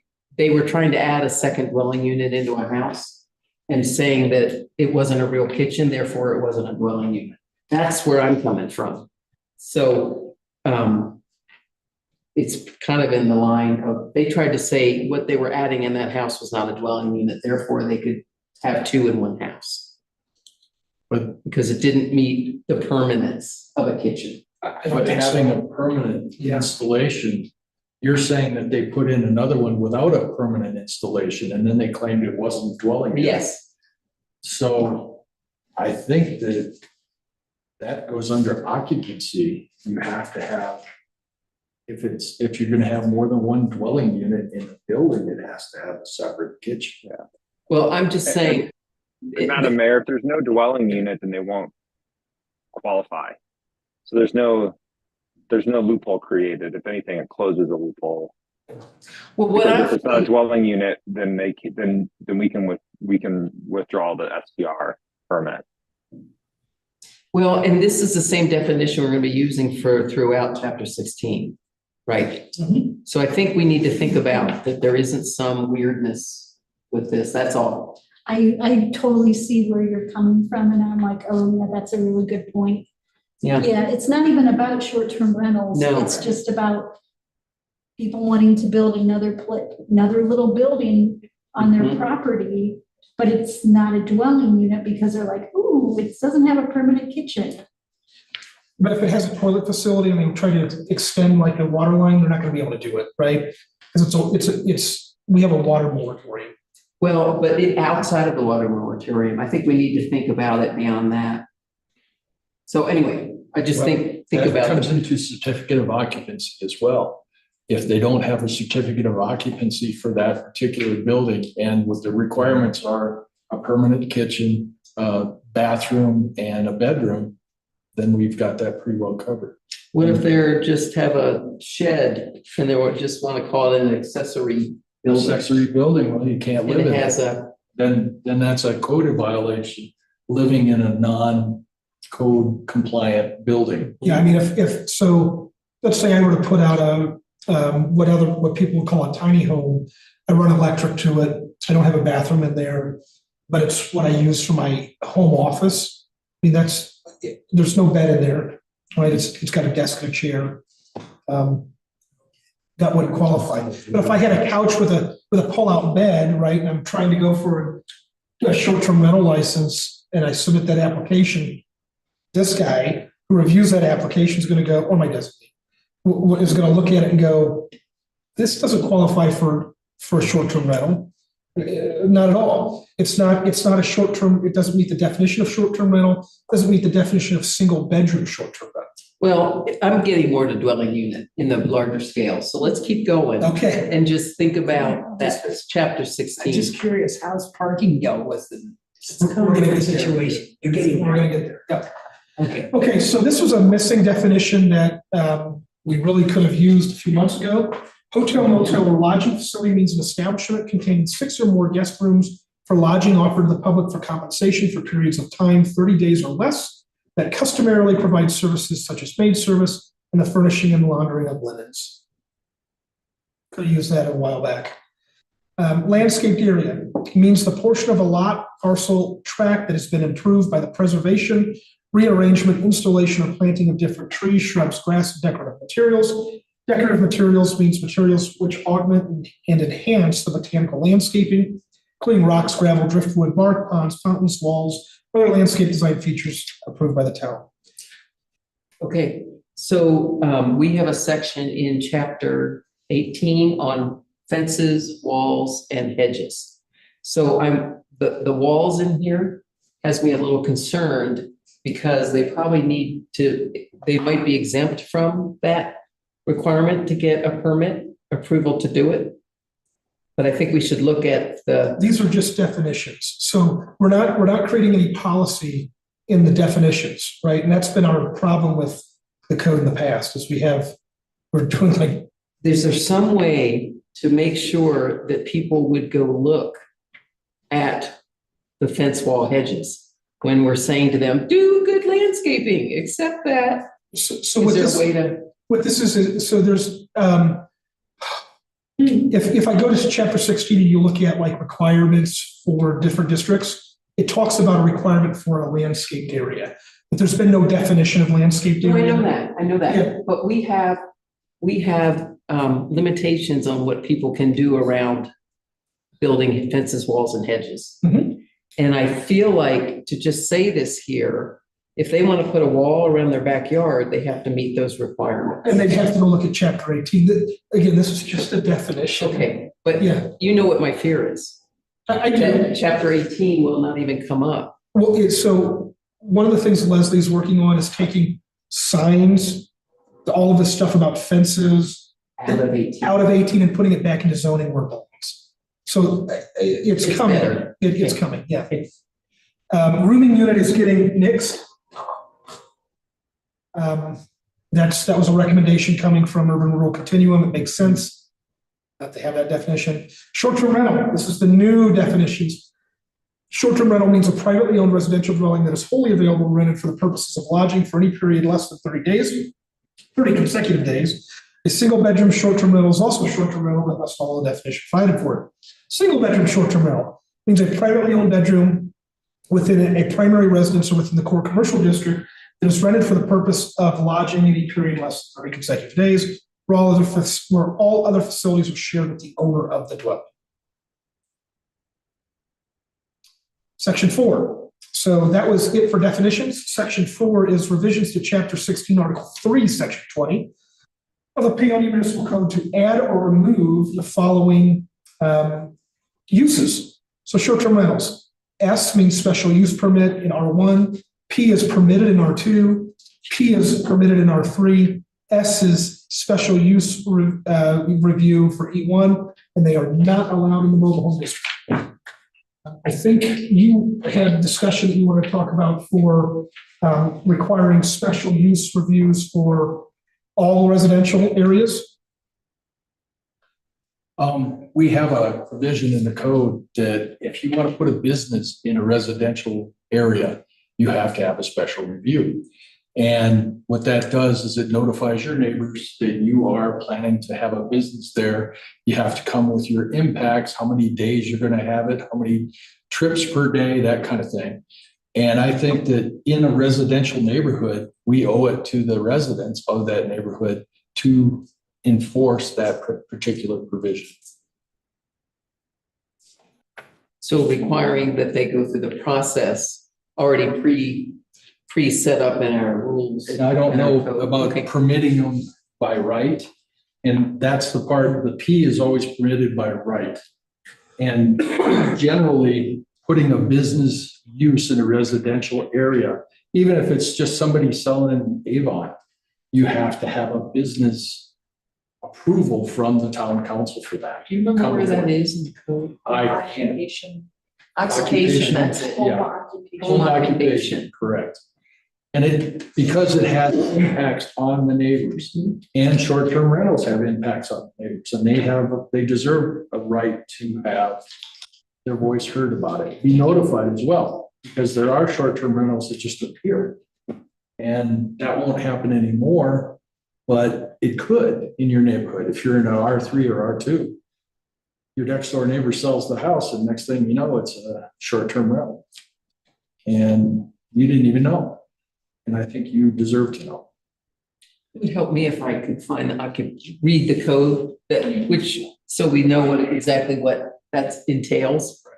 But I don't know, maybe that's something to look at, have the staff look at. So, Because I It's sure not can't. working because we haven't had, in my memory, And do they have to come to us? They had to come before the town council. You know, the one thing we had a while back was a guy who had a podcast studio. He was putting in his house. I have one, I have an occupational permit for my son. But you've been there a while. I mean, you've been doing that, but since I've been a trustee, that's the only one I've seen. Yeah. I've only seen a couple since I've been a trustee, and that's quite a lot. Hmm. But again, the neighbors deserve the right to review and be heard. so, this code is so god. So home occupations is actually listed in our accessory building structures and uses. It's a strange place to have a home occupation license. But it talks about permits required. To mine, do you have a list of permits, active permits? I don't know where that list exists. So I think that's part of the issue. And we haven't had anybody come in for a home occupation since I've been here. Oh, I'm sorry. I thought I was sharing that screen. 16-11. 16, 11, 20 home occupations. And I can share some of the reasoning why I said permitted by right for R2 and R3. Those people that are within R2 or R3 are allowed by right to have a second dwelling on their property. And it's permitted by right, provided that they have enough, they meet all the restrictions, meaning their lot's big enough that, they follow all the provisions that are in section 16 of our code, or chapter 16 of the code. By saying, hey, it's permitted in R2 and R3, I was trying to give a little dangling carrot to get this passed. That, hey, if you've got that R3 where it's really dense residential living and you've got two, you can have two individual dwelling units on your property. One of them could be your primary residence, one of them could be for your mother-in-law, and the other one you could be renting out as a short-term rental and be allowed to by right, rather than go through that special use review process. I understand, everything, and that's really a policy decision that you all would have to make as to whether or not you allow it by special use or permit by right. And home occupation is a nightmare. We got to look at that code too. Yeah.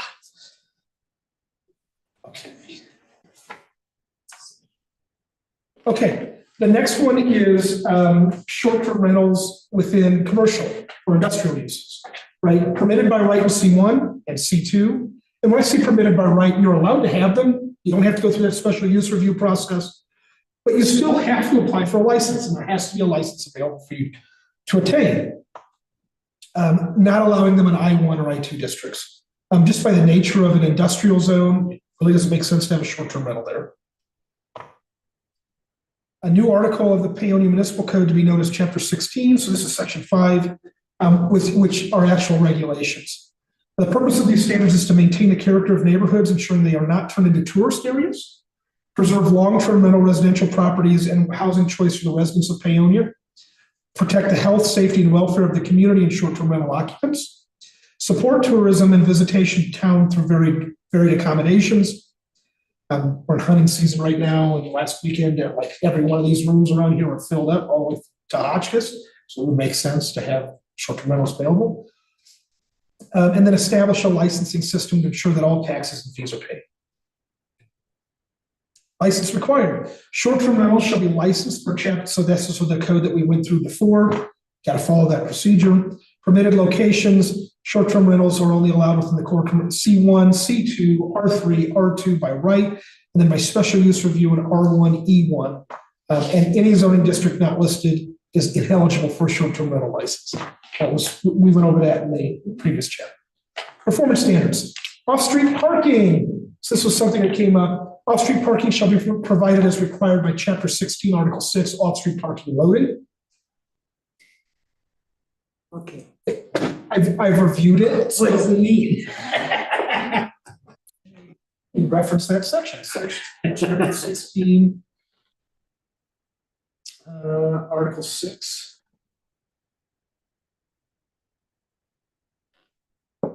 Residential units, efficiency are 1 bedrooms, 1.5 spaces per unit. 2 bedrooms, 2 spaces per unit. 3 bedrooms, 2.5 spaces per unit. 4 more bedrooms, 3 spaces per unit. So that's off-street parking. That's on the street, right? Off-street parking.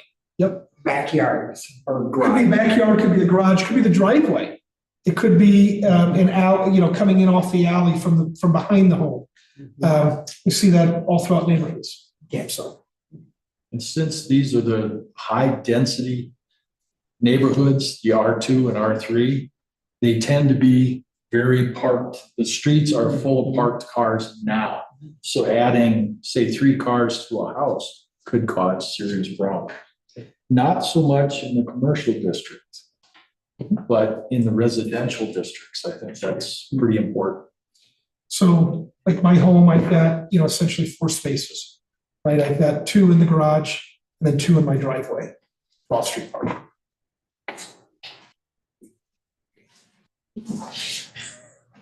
The garage is full, so. Okay. Health and safety, all short-term rentals must include operable smoke and carbon monoxide detectors, fire extinguishers, adequate accommodations for trash, and pass a life safety inspection as required in that previous chapter, that new section. Proximity of owner or owner's agents. All short-term rental owners or owner's agents must reside or conduct business within 15 miles of the short-term rental. The owner or owner's agent name and contact information shall be provided to the town, and all STRs must comply with section 6540H. So is this person different than the local contact person? Same person. All right, because you've got local contact person defined, and you're using proximity of owner or owner's agent. So what I'm saying is that you should use the same definition term. So that's a definition that's referenced. This is actually a requirement or a regulation. So the definition is saying they have to be available 24 hours a day. Mhm. So And respond within 60 minutes. So what's the difference? What is this person then doing? This is the same person, but they have to be within 15 miles. Why would you have somebody, sounds inconsistent. And you have the local contact person, the owner person designated by the owner, shall be available 24 hours a day, 7 days a week, and be able to respond within 60 minutes to code violations. And so what, is this owner agent doing something different than the local contact person? I'm really confused. No, so it's the same person. That's why section 6540H is referenced. It's a cross-reference. So that's a definition. This is an actual regulation outside of that definition. Meaning that person has to conduct business within 15 miles of that home. So you don't think local contact person is adding regulations to definition? Because they have to respond within 60 minutes. I'm just really confused by these two. So what we could change is proximity of local contact person. right out of owner or owner's agent, still keep it the same. I don't know, does it get at it? I'm seeing two different requirements that I'm just confused about. So here's the situation, right? So if the local contact person can respond within 60 minutes, well, that includes city of Delta, right? It's 45 minutes away. We're saying that's not good enough. You've got to be somebody that's local that is either living or conducting your business within 15 miles. So you really want two people? No, I want the same person. We have 4 minutes left. Oh, we That's- do. Oh, Yeah, that's what okay. I'm saying. Do we have a motion to extend the meeting? I'll make a motion to extend the meeting for 15 minutes. I'll second that. All in favor? Aye. Aye. Did he? Nay. Just for the record. So anyway, so am I the only one confused? I think it should say, I get where you're coming from, proximity of owner or local contact person. Okay. Like, then it's Yeah, well- consistent. Is that what you're saying? I don't know. No, I don't think it should be confusion. It's owner or agent. But in this case, they have to be within 15 miles. So you're assuming if they're within 15 miles, they can get there in 60 minutes? So why not just say 15 miles? Oh, because you want to allow them to go further. You want them, so, So I don't want them to have to sit and wait in their home, waiting for something, right? They have to be able to respond within 60 minutes. So if they're at 3:20 in Hotchkiss, they should still be able to respond within, 60 minutes. so are you looking for two different people? Nope. I'm checking, so if you look at the screen, I'm Because actually it's more than 15 miles to Delta. owners, local. 45 minutes. I know, but anyway, keep going. If I'm the only one confused, never mind. So by changing this, it's now proximity of owner or local contact person. Oh, that helps. Okay. Yeah, because they're then synonymous. Yes, Okay. I should probably change this Okay. one.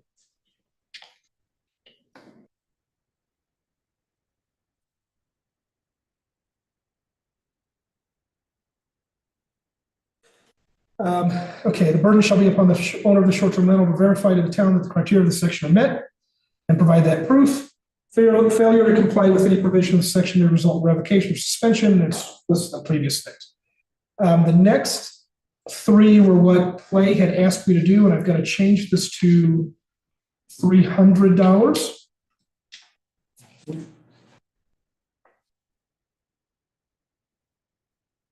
Per day. $300 per day. And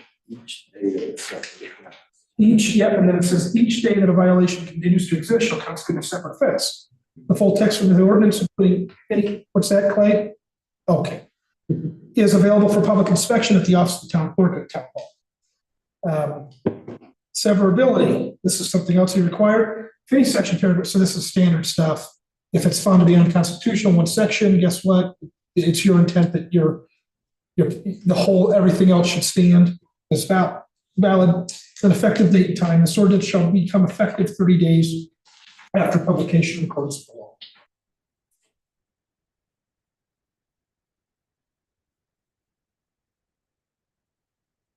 We haven't taken public comment yet, so I haven't even heard anything. Right.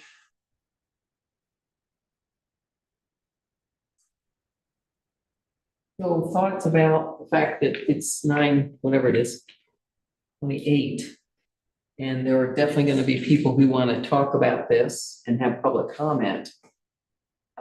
We could make a motion to continue this to the next meeting. Oh, Public comment. Wait, I think, wait a yeah, minute. wait. I think we need to make a motion to continue this to the next meeting. Because if we know we have people Right. here, and I don't want to be like, oh, a couple people Right. can speak, we're out of time, like. Right. I feel like let's do our due diligence, we've gone through it all, and let's give ourselves time to do that. I disagree with this. We've had people that have sat for 3 hours waiting for us to come up to have public comment.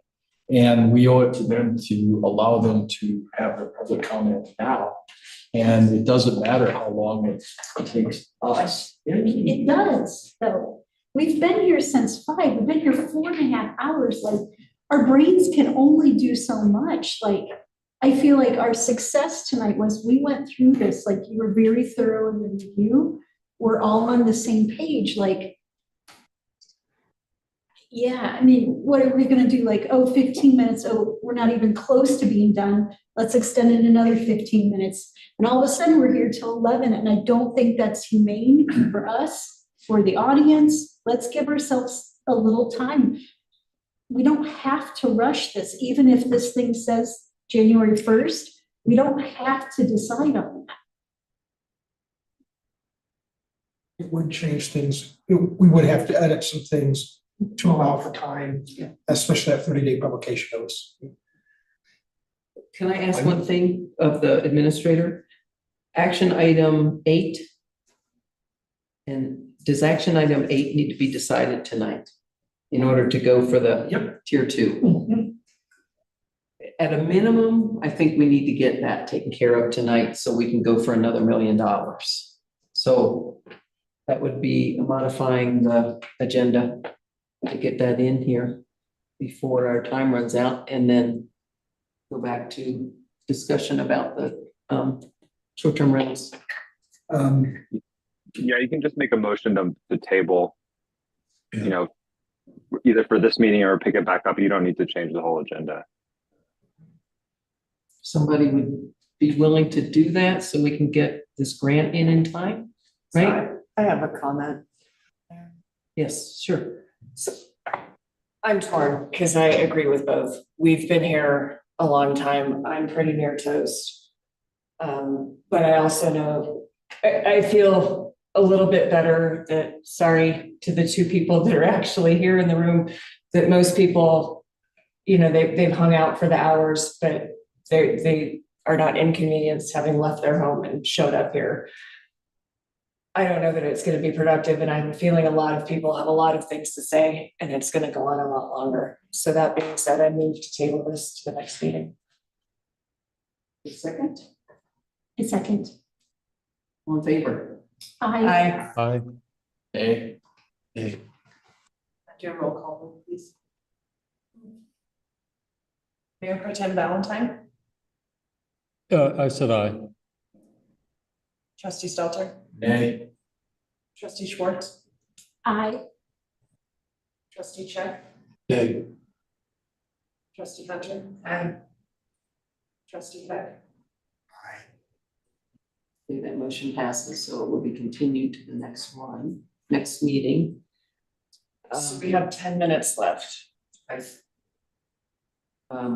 would like to suggest that we do a leapfrog and go to action item 8 because the filing deadline for this grant application is December 2nd. I move that we move on to agenda item 8. I'll second that. All in favor? Aye. All right, take it. Stefan, Okay. double time. This is easy.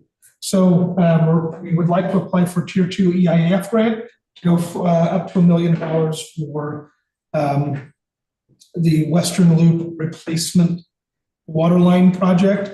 And we've already had a pre-application meeting with DOLA today, who kept asking us questions. We've already done that. It's done. It's designed. We already have a P&A that's been approved by CDPHE. It's done. It's done. It's done. And he said you should probably apply then. So that's the next step is to get it before you, so that we have your full support in applying for $1 million to go towards our water line replacement project. It's replacing the 10-inch steel line with 12-inch PVC in most sections, and a few sections where it's 10-inch PVC, and then anywhere we go underneath the road, it's high-density polyethylene HDPE. Discussion? Motion? I move to approve the staff applying for up to $1 million in grant funding through the Tier 2 EIF for the Western Loop Waterline Replacement Project. I'll second. All in favor? Aye. Thank you. That motion passes. And therefore, we will be continuing action item number 6 and 7. 3 of them. Item 7, the resolution. Action number 9. Make it a motion, please, to delay those. Well, let me just say what's left. We have 6, 7, and 9. Yes, Can I ask that we do number 9 so I can start the surplus distribution? It's consideration of surplus vehicles and equipment. It shouldn't be that hard. Okay, yeah, so. all right. Between public works, so this is going to be really helpful for our budget planning. And that's why I'm asking that it be done before our next meeting. So we're asking for approval to dispose of all of the equipment listed within these pages. And we're just asking for your permission to start to move towards an auction in spring. Motion? I move to approve the surplus vehicle and equipment list and direct staff to begin planning a surplus auction for 2025 to include items in this list and other items valued at less than $100. It's like surplus laptops. All in favor? Aye. Okay, thank you. One more, Yes. I just moved that we also table, 6 and 7. 6 already has been. yeah, we already tabled 6, so just table 7 to the next meeting as well. I'll second that. All in favor? Aye. Very good, and maybe we can try to get the short-term rentals higher up on the agenda. Yes. So can you also make a comment to anybody watching that if they have comments that they want to get, into the next meeting, to send them to Paonia, town@paonia.com. Just anybody listening, please, if you have comments on the short-term rental draft ordinance, please send your comments to paonia@paonia.com, and to Stefan. Paonia, town@paonia.com. Sorry, paonia@paonia.com. Sorry, everybody. Thank you for showing up, sorry. Yeah. Thank you, and on that note, we are adjourned.